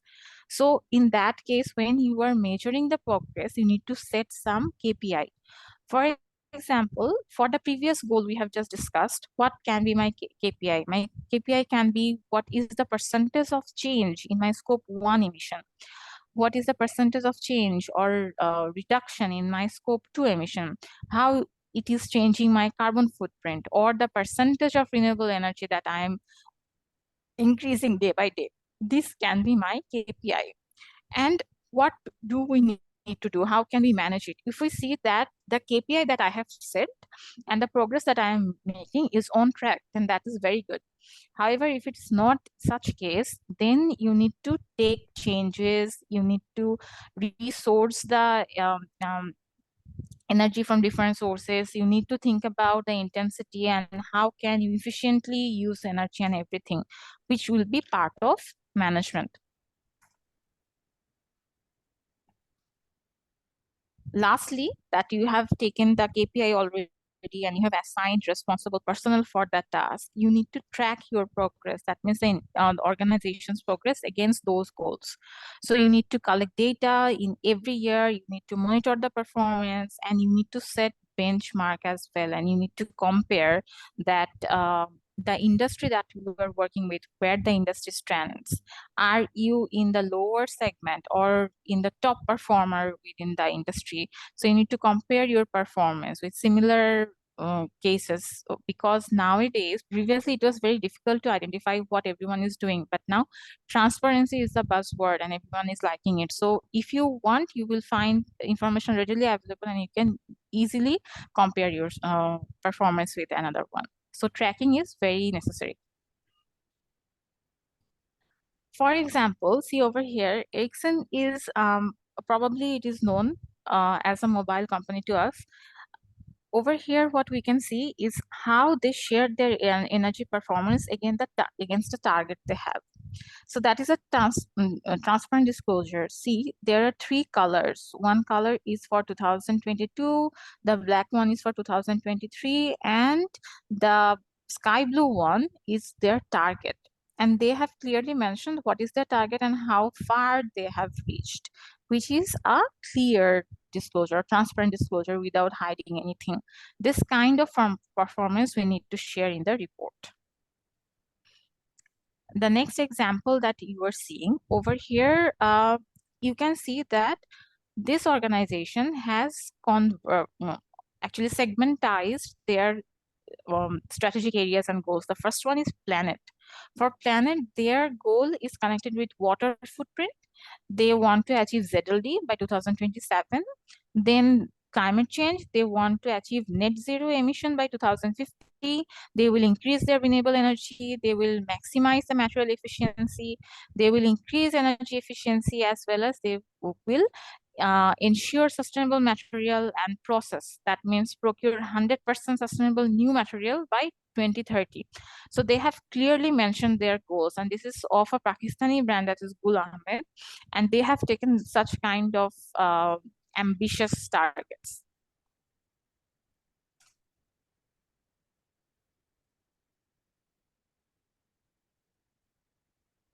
Probably in our childhood, all of us have used Nokia phone. Nowadays, these are not available, but they have also shared their progress in this way. See, the green one are the ones that is on track. That means their progress is all right. However, the first one, which is they have taken a target that they will reduce the greenhouse gas by 50% between 2019 to 2030. And that includes their supply chain, scope 1, 2, and 3. And they have mentioned that although they have taken the target, it's not on track. They have clearly mentioned in 2023 result that although they have reduced their emission, it is not up to the mark as they have promised as per SBTi. So whenever we are not being able to progress as per our taken target, we need to clearly disclose that as well.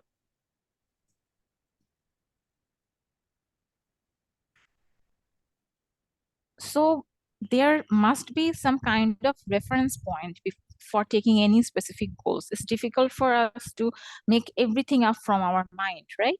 So this is one example that we have done for one of our projects for one of the non-profit organization. And over here, you can see that how we have done the research. See, whenever you were selecting any kind of ESG goal for your organization, at first you need to identify what others are doing. If you want a reference point, if you do not want any reference point, if you already have some indication from your buyers or from your stakeholder, that's okay.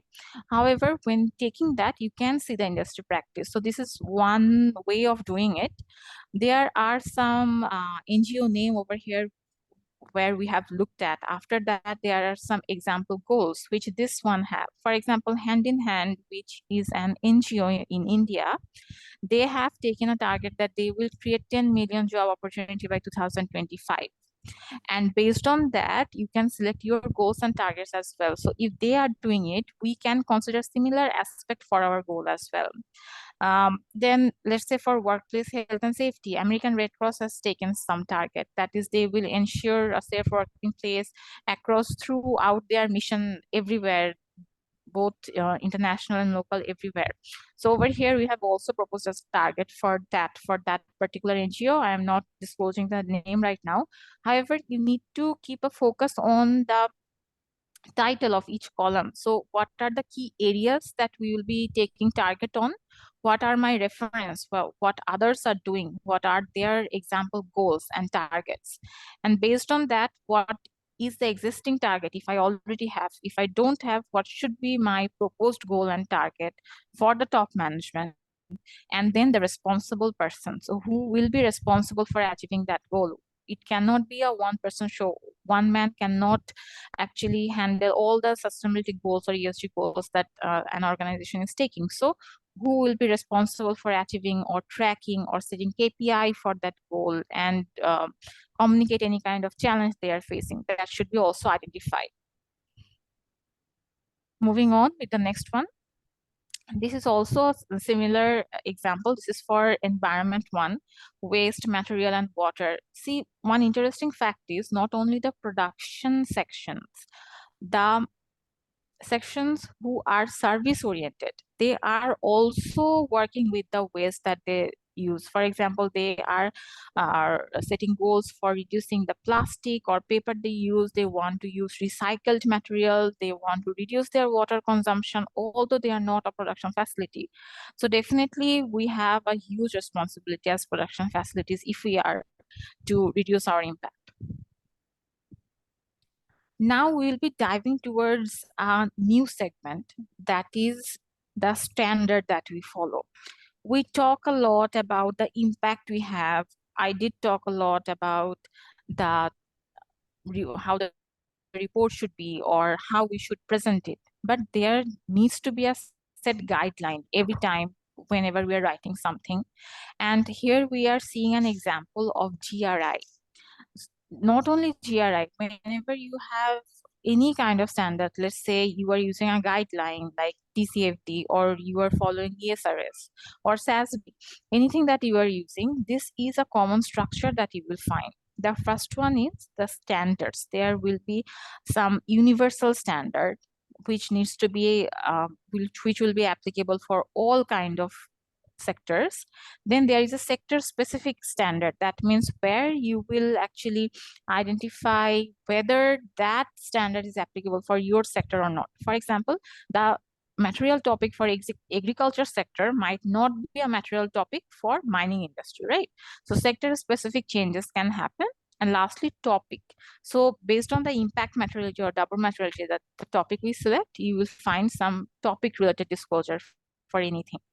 This topic will be further segmented. For example, economic performance, energy, employment. Economic performance is part of economy. Other than that, there can be tax, there can be procurement practices, anything. For environment segment, that can be energy, waste, water, material, as we know. For social segment, there can be employment, diversity, non-discrimination, health and safety. So there can be multiple topics and standards for that. Then will come disclosure.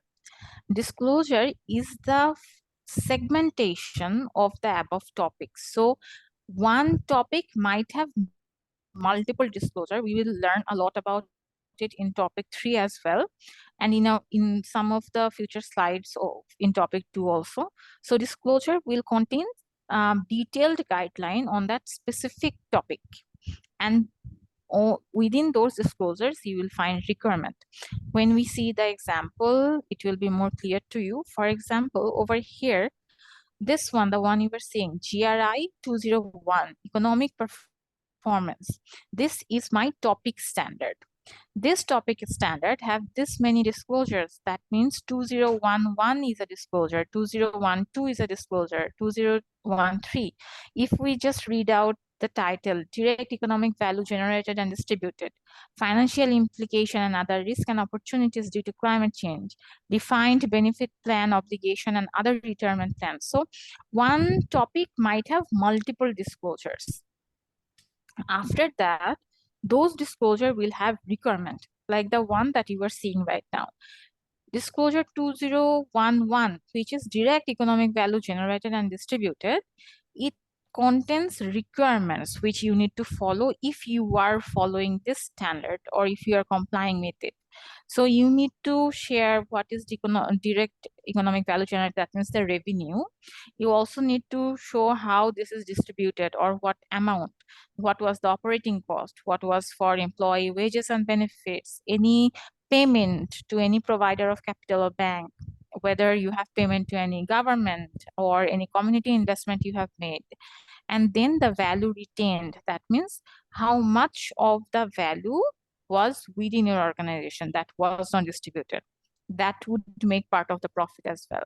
So whenever you are writing any report, if you want a set guideline, then it should be in this way. You should follow, or you should select one specific standard through which you are going to report and comply.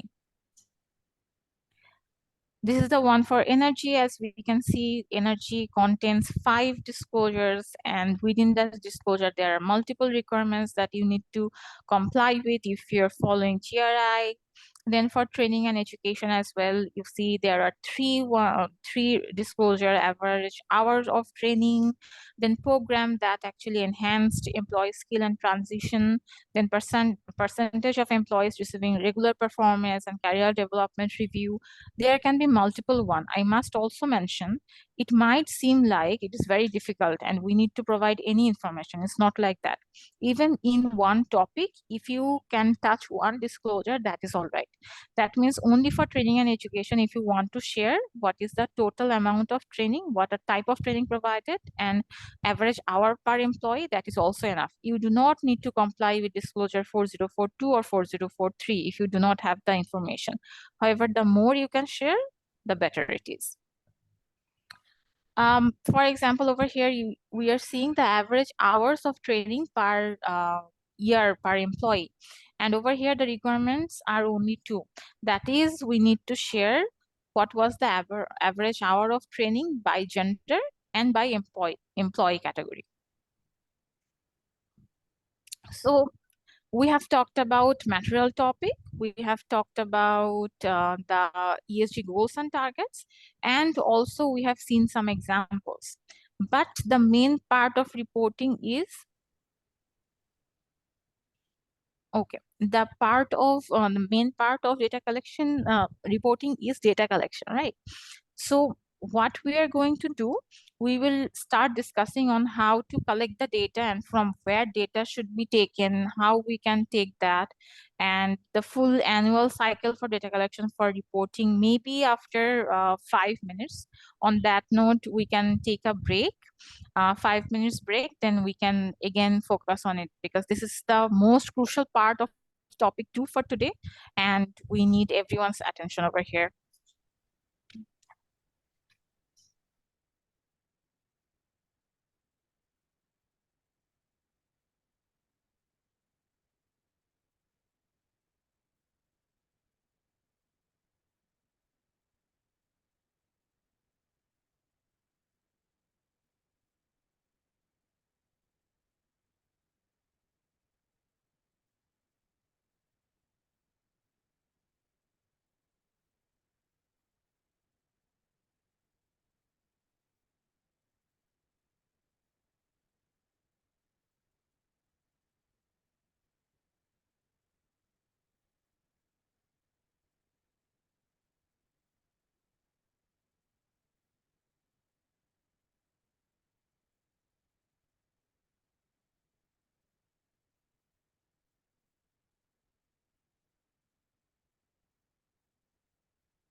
let's start again.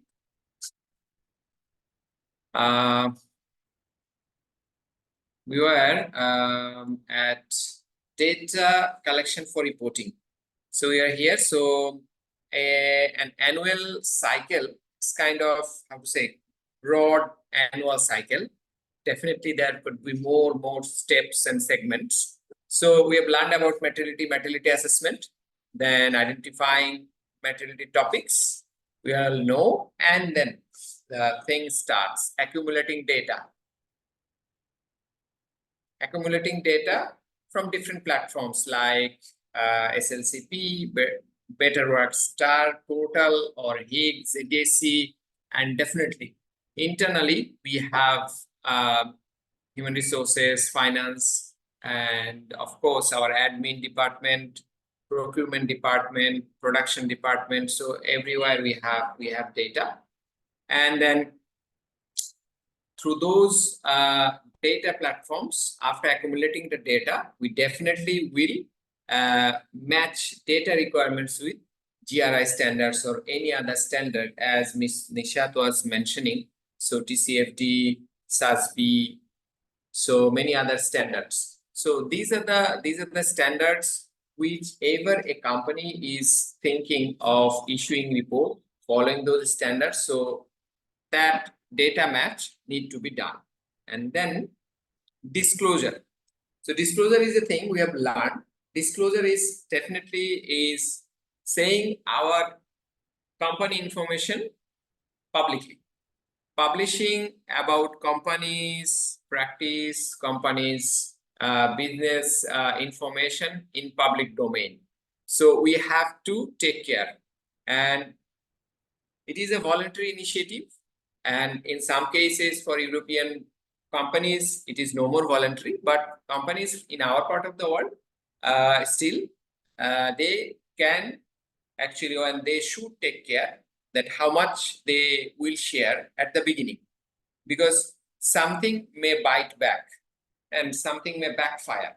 So it is that we have to check and double check with experts, advisors. We can check opinions from external people, and then also it must be approved by the management, because any sensitive information, if it is published on the website, if it harms business of a company, definitely management will not be happy. They will be asking the team that how this sensitive information went to the public domain. So we have to take care that in the first year and in the first reporting periods, like couple of years or like 2-3 reports, we must have to take care, and gradually we progress. There is no limit to do good. We can touch the sky, we can reach to the sky, but start in a planned way, start in a way step by step progression, how to say it, like in a roadmap, in a progressive way. So in the first report, don't, I mean, the suggestion is not to make a very revolutionary, how to say it, like disclosures that may bring too many questions to a company. So ultimately, remain relevant, remain viable, and remain profitable should be the goal. And definitely for non-profit companies, surviving and maintaining the donor relationship and also receiving kind of steady flow of funds and donations is their objective. So we have to be very careful about our data disclosures, how and how much and which data we would like to share. So here are different color text. So these will be covered in session 3. So as this is an annual cycle, we have brought in here, but we are not going to discuss these 3 cycles. These will be covered in our next sessions, like session 3 and 4. So you see the data template, which is kind of, we can say many ways generic, but definitely industry specific areas which are important. We customize and we advise to customize and add additional data. in these data templates. So after materiality is done, so benchmarking and peer comparison, this is another thing, that it is not that we will do something which is not done by anybody.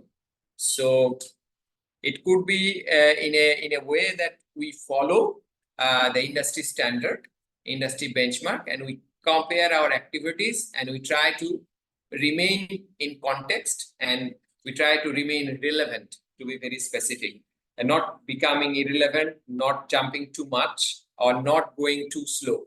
So that's kind of thing.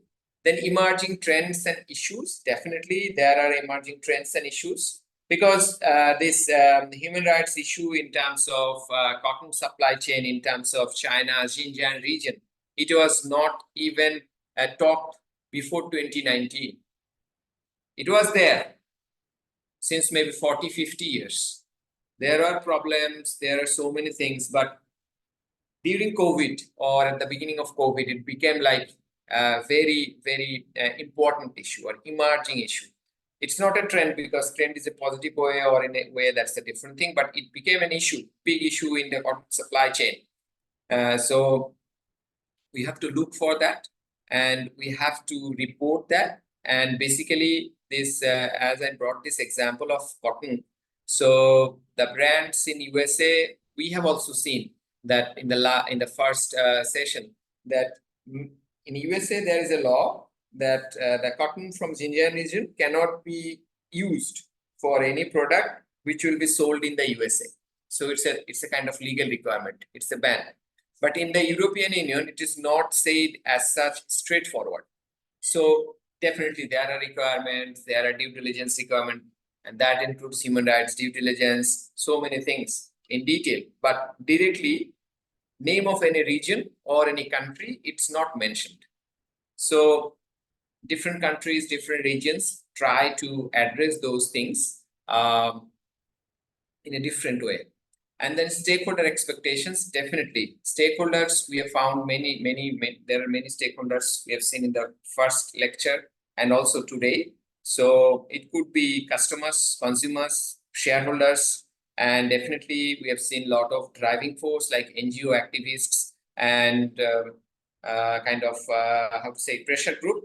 They are stakeholders. So what they want, we always see for many companies, there are processions, protests in front of their stores. And also there are more and more questions from consumers or shareholders. So we have to take care of those while we share our data and collect our data. And definitely internal goals and targets. We set our goals and target internally first. We discuss, we brainstorm, and then we find, as Ms. Nishata was mentioning, smart goals and targets. We set our targets around that. And to remain in the safe side, we check with the industry peers, who are the competitors, how they are doing. It is not that we set a target in a very high and lofty way, and that put our business at risk to survive.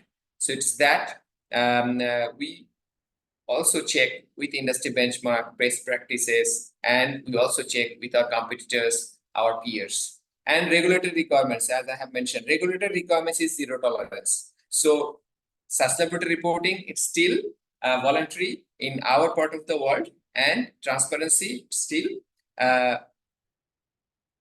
voluntary in our part of the world. But for many countries where we are exporting our goods, it's no more voluntary. But the regulatory requirement is such a thing, it cannot be questioned, it cannot be compromised, it cannot be bypassed or overlooked. This is kind of the minimum. So we have to fulfill this regulatory requirement, and while we do report, we have to report beyond that. So a sustainability report should be, or usually we see a sustainability report of a company says the talks, which is beyond regulatory requirements. A regulatory fulfillment of a regulatory requirement cannot be a good story. It is already there. It should be followed. It should be maintained for any country, any company. Regulatory requirement cannot be a good story. It is mandated by law. So we have to take care of that. The industry standards and framework, as I have mentioned, who are my peers, competitors, that we also need to take care and we need to follow. So these data templates, definitely we use data templates to facilitate data collection in a structured way, in a time-bound manner, because we also give a training and capacity development, as we have seen in our previous slides. So capacity development is additionally run, because definitely we do a lot of job, but at the end, this is not a daily job or day-to-day job for our colleagues at different departments. So they need to add on this work as additional, and this is not that they do every day. So they need coaching, they need training, and also willingness, and also accuracy and quality of data. It is kind of, how to say it, for the first few years, not easy and smooth, but with the willingness from the top management and also with the willingness of the professionals, it can be easier. So definitely data collection, how the data are collected. So internal operations. So we have already seen how it is done. So how our internal operations are impacting the environment. It's like our manufacturing flow process, our workplace safety, employee welfare, governance and practice. These are the things. So we will definitely look into that, and we will provide the data. And also that is scope 1, we can say. And then supply chain, very important, because earlier we have seen that in many cases, international customers, they were not ready to take the responsibility of the supply chain issues which are happening. They were ready and quick to actually shake off their hands from the responsibilities, but it is no more. Day by day, the requirements are increasing. So data from supply chain need to be collected. We have seen in the first session that Apollo hospitals, they have assessed 100% of their suppliers on ESG or on their code of conduct requirements. Straightforward. I'm XYZ company. You are supplying to us. You have to comply with our ESG standard and also code of conduct if you would like to do business, because in every sector, there are multiple suppliers, there are multiple options. So a company which is buying anything, it could be accessories, it could be fabric, it could be raw materials for medicine, raw materials for paper, it could be any business.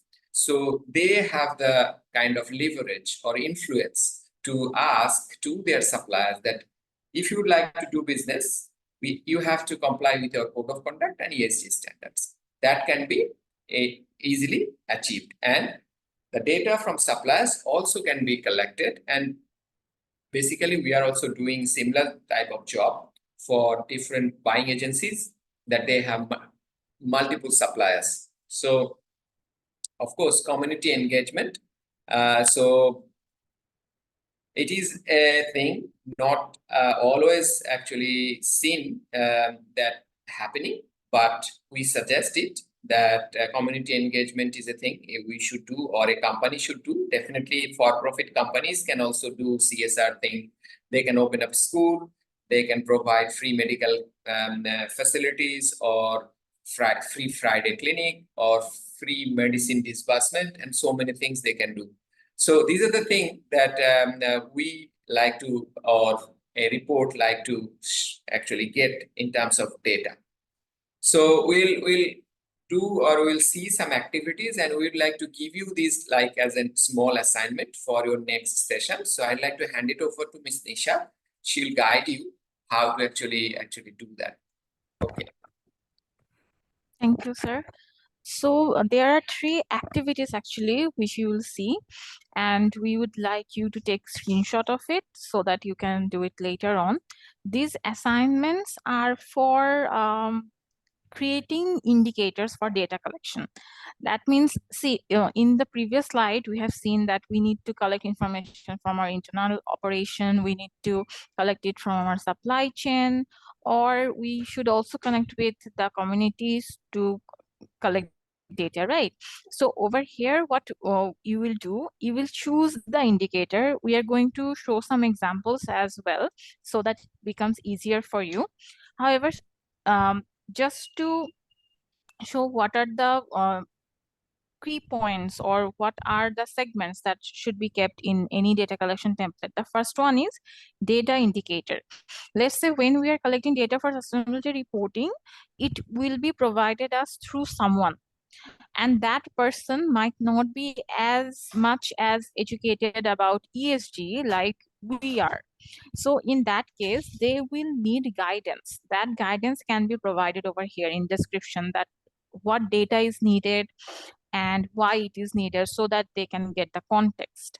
After that, we can show that what are the units needed. That means whether they are going to provide the data in cubic meter for water, or it is simply the number of employees, or it might be other segment as well, like let's say if it is emission, then carbon dioxide equivalent one, or if it is simply natural gas, then cubic meter again, or liters if it is octane, or you are collecting transportation fuel, that kind of thing. And see over here, we have 3 years mentioned, because sustainability reporting also shows trend over the years, how long an organization has come. So same data should be taken for 3 years to check whether there is any discrepancy or whether the trend is going along with the goals that we have chose previously. So this is a typical table where data can be filled in. However, the context for filling in the data or about which topic, that is mentioned over here. As we have discussed a lot about energy, I will be explaining the next one just for sharing about a topic about something else. For example, this one says about employment. So see the context, what the context is. Your organization has identified employment as one of the material topic. That means when we did materiality assessment, we saw that employment is a crucial topic because we employ a lot of workers. So your organization, top management, decided to provide stakeholder with a comprehensive information on your organization's approach to manage the workforce. So when you are sharing about that, your chapter might include the data on employment diversity. So when you are collecting data on employment diversity, you will definitely take the total number of employee. You will take that how many people are male, how many of them are female, if you have anyone from minority, or if there is any specially abled people, then you will take their information through number. Then in employee turnover can be another point. So if it is employee turnover, then you want to know what is the number of people that left the organization in that particular year. Then if there is any initiative, qualitative information can also be collected through small text, where the data provider can share with you that what is the initiative that has been taken from the factory's end to promote employee well-being and development. By reporting on this employment-related metrics, your organization will communicate its fair labor practices and employee engagement and create a positive work environment. So see, the context or the concept of the chapter that you will be writing, is already provided over here. And the table has been also created. What you need to do is you need to simply select some data indicators or some points through which you will collect the data. So this is typically the activity. I'm going to slide 1 again so that you can take the screenshot. It can be done based on your interest. If you are very much interested in environment segment, you can do this one, the energy related activity. Hopefully you have taken the screenshot. I'm moving forward to the next one. If you are interested in social aspect, you can take this activity, which is connected with social chapter. Please take this screenshot if you are interested in this one. Then the third one, it is about financial report. That means the economic segment. If you are connected to disclose information or are interested to disclose information about economic performance, you can take this activity. Just simply read the context that you need to present in the report, and based on that concept, just try to collect the data through selecting some indicators. So selection of indicator, their description, and unit. This 3 column needs to be filled in by you. That will be your assignment. Hopefully, if I've taken the screenshot for this slide as well. All right, so now what you are seeing is one example. We are mentioning data indicators. What does it mean? That means the point under which information can be provided. So over here, it is related with energy and emission together. So the indicators over here is related with fossil fuels. So from natural gas, from burning oil or diesel, how much of it was collected from where, total year data. This is a different kind of template than the one we shared, but there can be multiple examples. You can also find, we will also find it online. Then unit, they are asking for it through kilowatt hour. So they are not exactly taking it as a cubic meter or in liters or anything. They are trying to identify it by converting into the energy. So how much kilowatt hour was generated from natural gas, how much of it was generated through diesel. Those information will be collected. And there are some other segments explained over here. Your activity will be to select this one, or to write from your own understanding that what indicator should be. And in the next class, we will identify whether the indicators you have selected or the way you have described why it is needed, or the unit that you have selected is sufficient or not. So you can take the screenshot of this one as well for your reference. This is for social indicator, where the connection with employees or type of indicators that can be taken to ensure employee number, then temporary employee, permanent employee. Those are given over here. And see, as a unit, it is mentioned head count. So if the information is kept as head count, that can be considered, or you can simply write number, or number of worker also can be written in the unit segment. Okay, this is another interesting example. Over here, what you were seeing, how they have created the metric. So see, the first one, metric is the indicator. Definition or description is the guidance, or what is the information that is needed.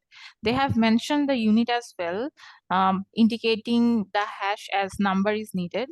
Source and guidance. So from where the requirement has came from about this kind of data, that is also mentioned. And lastly, related framework. That means which framework or standard or disclosure is connected with it. For example, for number of work-related injuries, the definition is given, unit is given, source is also given from where the requirement actually came, which is ILO, and the relevant standard, which is GRI 2018 403 9A and B are the requirements that is also mentioned for easy understanding. So if anyone wants to refer to that and look at that standard to understand the context better, you can create a data collection template in this way as well to make it more comprehensive. Then for economic segment, you can see total revenue earned, distributed, and retained, and payment to government that we have already discussed. And every value required over here is mentioned in USD. In most of the cases, we are creating sustainability report, or we are interested in it because we are wanting to show our performance, or we want to communicate our efforts to the international stakeholders that we have in most of the cases. And as USD is understandable by everyone, so without depending on the local currency, in case of economic one, USD should be a good choice. And this payment to government is actually tax. So how much tax is provided by your organization. And see over here, the explanation is also given, amount of tax or other expenses paid to government. In this way, you should write that description segment. All right, so these were the activities and examples. Whenever you are doing the assignment, if you have any confusion, please free to share it in the next class. I'll be again referring to Muntasir sir to carry on the session. Thank you.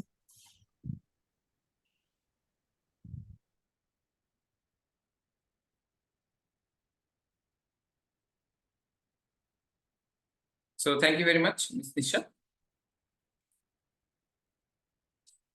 So it's been very comprehensive discussion about data points, KPI goals.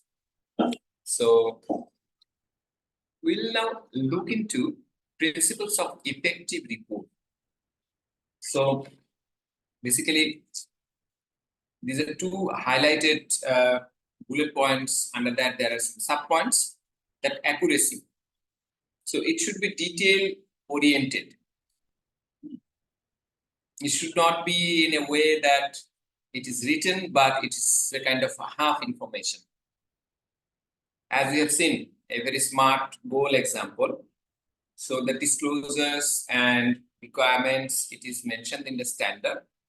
And also, in addition, as much the company feels kind of confident to share their data, so that detail is kind of encouraged to share.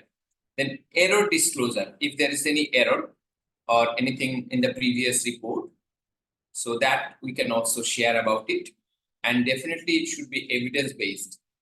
So any information, if we'd like to share or disclose or declare on the website through sustainability report or any other initiative, it need to be evidence-based. It is not that we can make up some data and fictitious data which can be misleading or dangerous for a company. So any data provided to public domain need definitely to be evidence-based. Otherwise, it may backfire. And also then transparent measurement, the measurement or the data, how it is actually done, that we also need to look, because the HIC platform or ZDC platform or other platform like Accord, SLCP, these are all platform, and many times these data are verified data. So these are transparent, available on the platform.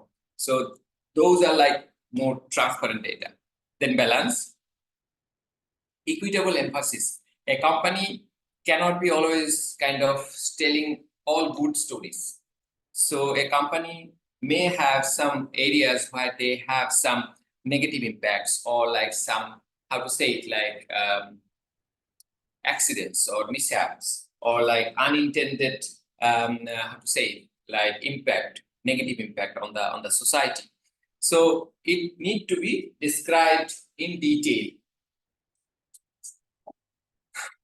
So then unbiased reporting, of course, the reporting should be unbiased. No biasness should be kind of sought or kind of pursued.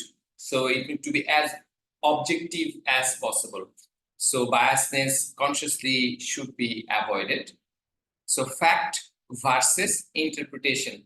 This is a very interesting area. So we always will provide fact rather than we kind of use interpretive something to disguise the actual fact. We should not do that.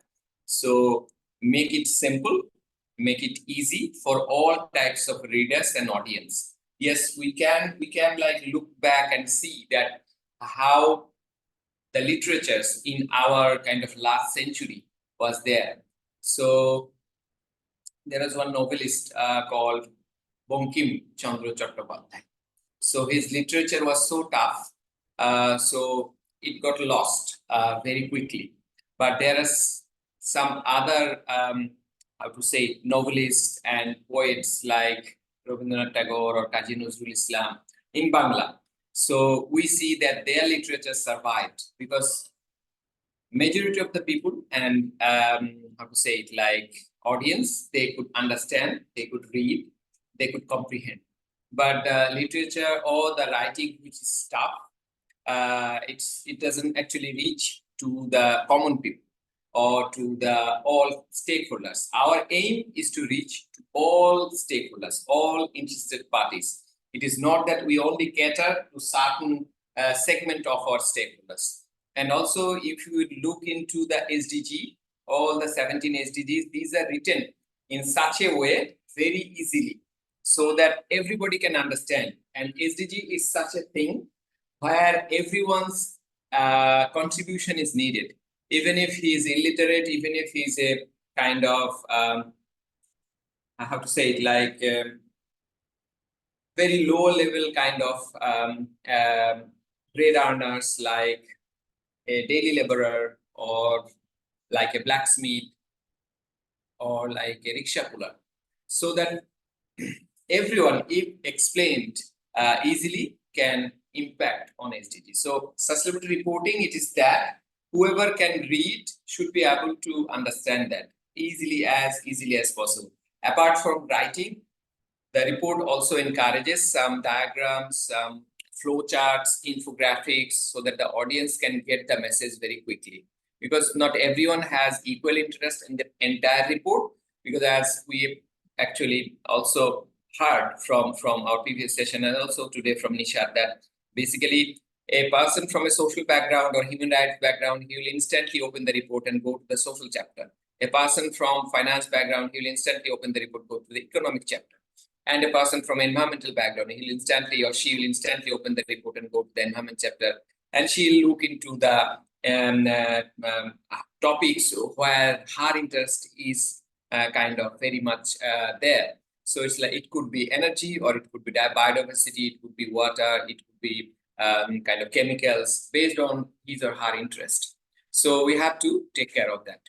And then definitely comparability.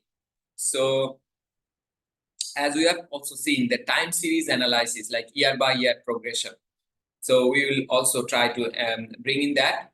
And then standard metrics, definitely, if possible, we'll bring in the standard metrics. Just as recent as a few slides ago, we have seen that. And methodological consistency, not easy to actually. So it's methodological consistency we have to have, so that wherever we do any analysis or we follow any method, it needs to be consistent. We cannot adapt different methodologies for different topics. And also historical context, if there we have to bring in that. Clarity, definitely accessible information, as I have also mentioned, and navigable content. So easily navigable it should be, because last day I've actually quickly actually shown you how to look into a sustainability report from a professional perspective, ESG professional perspective, not looking into the conventional content at the beginning of the report, rather going back to the GRI content index. And that content, if it is rightly written, will take us to the right spot with the page number. So jargon free. So as I have mentioned, it should be easily comprehensible language. We can make the report complicated, and somebody may think, or some of the professionals may think, that will bring in a lot of kind of, how to say it, like aristocracy or gravity, or like, oh, it's like high class. No, it's no more. It's no more practiced even in any sector. It was there probably 20 years ago. It was there probably 30 years ago. It's no more. So jargon-free, easily understandable, any report, any writing is encouraged here. And visualized, as I have mentioned, flowcharts, diagrams, infographics, these are all encouraged. And also completeness. We cannot actually, how to say it, like say half. We have to do the full disclosures. And reporting period activities. So the period will be mentioned and what's been done throughout that period, that need to be discussed. And that entity covered, very interesting. It could be that even as recent as today, we had a meeting with one of our big clients.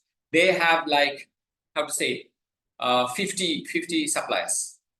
And now they have analyzed on their own, and they have found that not all of their suppliers are ready for this sustainability reporting. So what they have decided from their management, that they will start from a point where data is available and data is confidently quality data. So as we have seen, that not to say or not to mention any data which is not evidence-based. So they have decided that they have every right to do that. And they will mention this at the beginning of the report that yes, this is our business and we have 50 entities in our supply chain, but we will disclose data from our 30 entities. So this report will contain this much. However, gradually we will include all our members in our supply chain. This is totally acceptable and fine.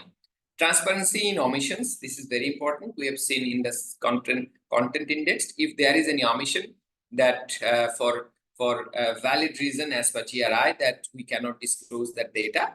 So it could be even data unavailability, as blunt as a straightforward it is. Even if it is a material topic, but data quality, data unavailability, evidence-based data, if it is not there, it should not disclose that data. So you can seek or you can go for omission. And then sustainability context, definitely SDG alignment. So I have in the first session, I've shared one report. It is available publicly on the website, Help SDG. So how to align SDGs in the reporting. So authoritative references, definitely we will give that, and goal-oriented reporting, as we have seen also that our goal need to be defined, SMART goals, and we will report goal-oriented way, like we have seen the first video of Apple or Nokia, that how they have declared their goal at the first place, and they are now reporting by when they are going to do what. So that really is very straightforward, spot on, and easier for the audience, for all sustainability practitioners. So sector-specific context, definitely we need to bring in this sector-specific context. And also, as we have learned that while there is a water crisis, water-intensive industry cannot be set up. While there is like kind of, how to say it, like there is a forest, so there is a risk of loss of biodiversity. So their industry should not be permitted. So then there are many other contexts we can bring in. So then timeliness, so decision relevant timing. So of course, definitely. And then quality versus speed, as I mentioned, that we have to balance. And we have seen in previous sessions and today even that even Nokia, they have backed off, or they were not able to achieve at least one of their goal, as they have actually declared it openly on their report. The company as big as Nokia like that, they have done it. And then consistent schedules, like report need to be published every consistent intervals. It could be yearly and it could be biannually, but normally we see that yearly reports are suggested. And then verifiability. So even if some company doesn't do verification or external assurance, but still, if they provide evidence-based data, so that report is examination ready. If anyone comes in and asks for any verification, if it is that the report is published based on evidence, then it will be examination ready. And documented process, every steps, everything need to be documented. Stakeholder engagements, meeting, how the communications are done, how the material topics are selected, when the management has given approval, what was the disclosures, and then story, and then publications, everything need to be documented. So assurance ready systems, it is suggested that the management system process, or like a system that make sure that it's assurance ready, that is suggested. Evidence-based reporting, again, without evidence, nothing should be reported in the public domain. This is the last slide. So I'd like to bring in Ms. Nishat if she would like to add anything on this kind of reporting principles. These are like very detailed things. I'm going back, and then Ms. Nishat can maneuver and switch over and can talk about any topics. Meantime, you can ask questions if you would like. Thank you, sir. So I only like to summarize the principle in this way. Whenever we are collecting any data, that was the main concept of today's one. We need to check the data quality as well, because if the principle of effective reporting are these 8 things, then we need to identify and collect data in such a way so that we can maintain the accuracy, we can create the balance, not only the positive things. If there is any negative thing, if we are not performing up to the mark, or if there is a negative impact, we need to show that as well as with our positive ones. The data that we are taking, that needs to be comparable. That's why we actually keep at least 3 years or 2 years data together in a report. That's why the data collection template also considered the 3 year that you will do the assignment on. Whenever presenting the information, it should be completely clear. That's why the clarity principle exists. Then completeness, there should not be limited information. If it is a condition that information is not available, for that reason a certain portion of it is being disclosed. For example, scope 1 to 3. If information is available for only scope 1 and 2, we will share that the emission data that we are sharing, it is of scope 1 and 2, and we have not yet calculated the scope 3 one in a very clear manner. And this will ensure clearly communicating it in a complete manner so that no gap is there. Then sustainability context, as we have already discussed before, that the SDGs, the global trends that align with our services and our activities need to be presented in every aspect. Then timeliness, we need to, whenever publishing a report or whenever sharing something, we need to ensure that it is not very much backdated. So if we are publishing a report of 2023, then it should be done within the first 6 months of 2024. If you are publishing a report of 2022 in 2024, it's not a good practice. Then verifiability, although until now it is voluntary, GRI is completely voluntary. There is no requirement of external verification or audit of the sustainability report, if we say it. But when ESRS will be mandatory for us as a part of European supply chain, or if we are submitting the report somewhere for financial investment or anything, in that case, anyone may raise question, and our data or the representation needs to be ready for document. It should be evidence based. We should not just make up things and share it afterwards, because it will eventually come back to us if we share false information. So whenever we are collecting any data, these 8 principles should be kept in mind. And before writing, if someone is submitting data to you as a manager or as a senior person, you should also check the data quality before analyzing it and reporting. So on that note, this will be our concluding remarks.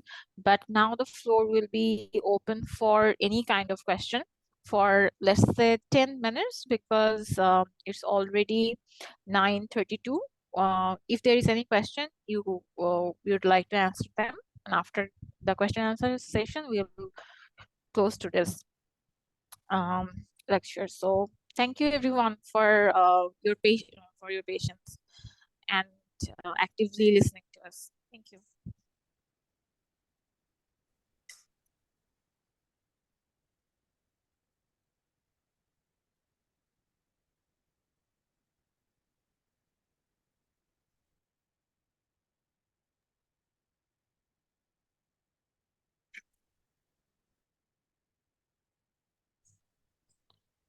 Okay, so ESRS is European Sustainability Reporting Standard, which will be eventually applicable for us as a part of European supply chain if our buyer is European. That is another standard, like GRI is Global Reporting Initiative. ESRS is similar kind of sustainability standard, but it originated in Europe based on the CSRD principle and everything. Thank you.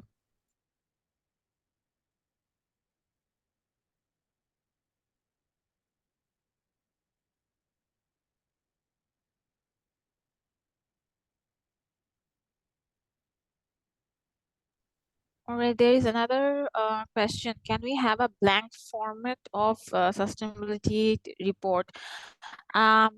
Actually, this is not the case for report because it is a creative one and there can be a exact blank format which we can fill in.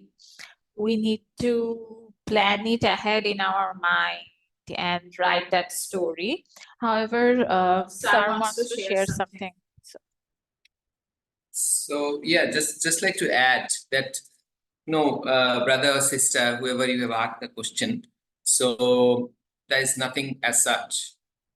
System reporting, there is no format, and probably there are some auditing kind of how to say it, platform audit like SMETA, CIDEX platforms. Those have like standardized kind of blank templates or maybe filled in templates. But for sustainability, each and every report is unique.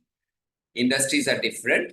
However, if a company issues report every year, definitely they will have their standardized kind of disclosure format. But having said that, even companies, those who have issued report consistently for years, they have changed their formats over the year just to make it relevant, just to keep it interesting to their stakeholders and basically to their audience. So yeah. Somebody asked about assignment and deadline. So Ms. Nisha, can you just jump in? Yes, sure. So there were two activity actually. One is selecting the material topic and another one is selecting data collection indicator. The one that we have shown, I can take to that slide again. Just give me a moment.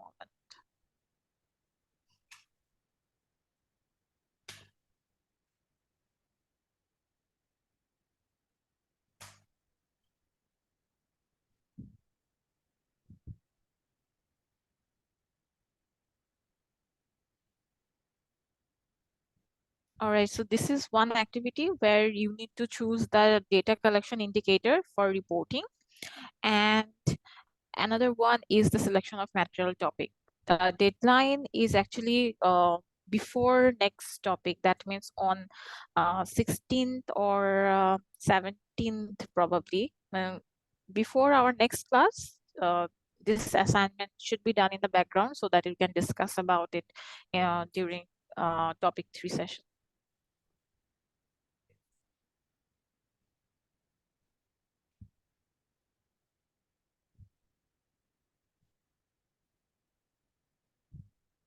All right, any other question?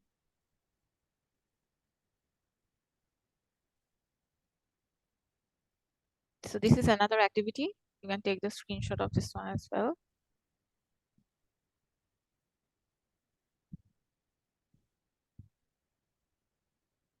Is it possible to share the slides before next class? Yes. It would be Yeah. good to have this in a soft copy also, because we could, in that case, we would be able to transfer this to our, I don't know, Word format or something.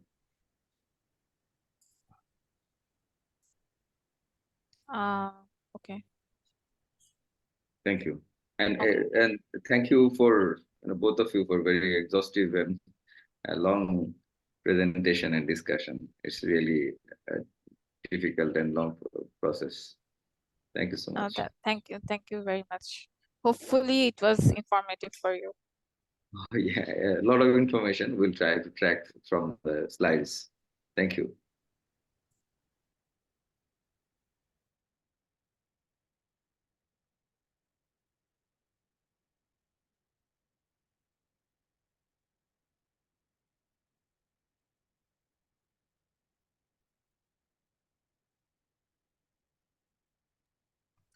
All right, just to update that we'll be sharing the activity slides today. However, the whole slide will be shared upon completion of all of 3 batches. Okay. All right, so I think if there is no other question, we can end the session now. Thank you. Thank you very much. You have been an amazing group. Thank you so much. Bye. Take care, everyone. Goodbye. Next class. Bye. Okay, তাহলে সবাইকে আল্লাহ হাফেজ। ভালো থাকবেন, next week আবার দেখা হবে ইনশাআল্লাহ। So bye bye everyone. Thank you very much for your patience. Bye bye. Good night. Have a nice weekend. Bye. Same to you. Bye. Good night.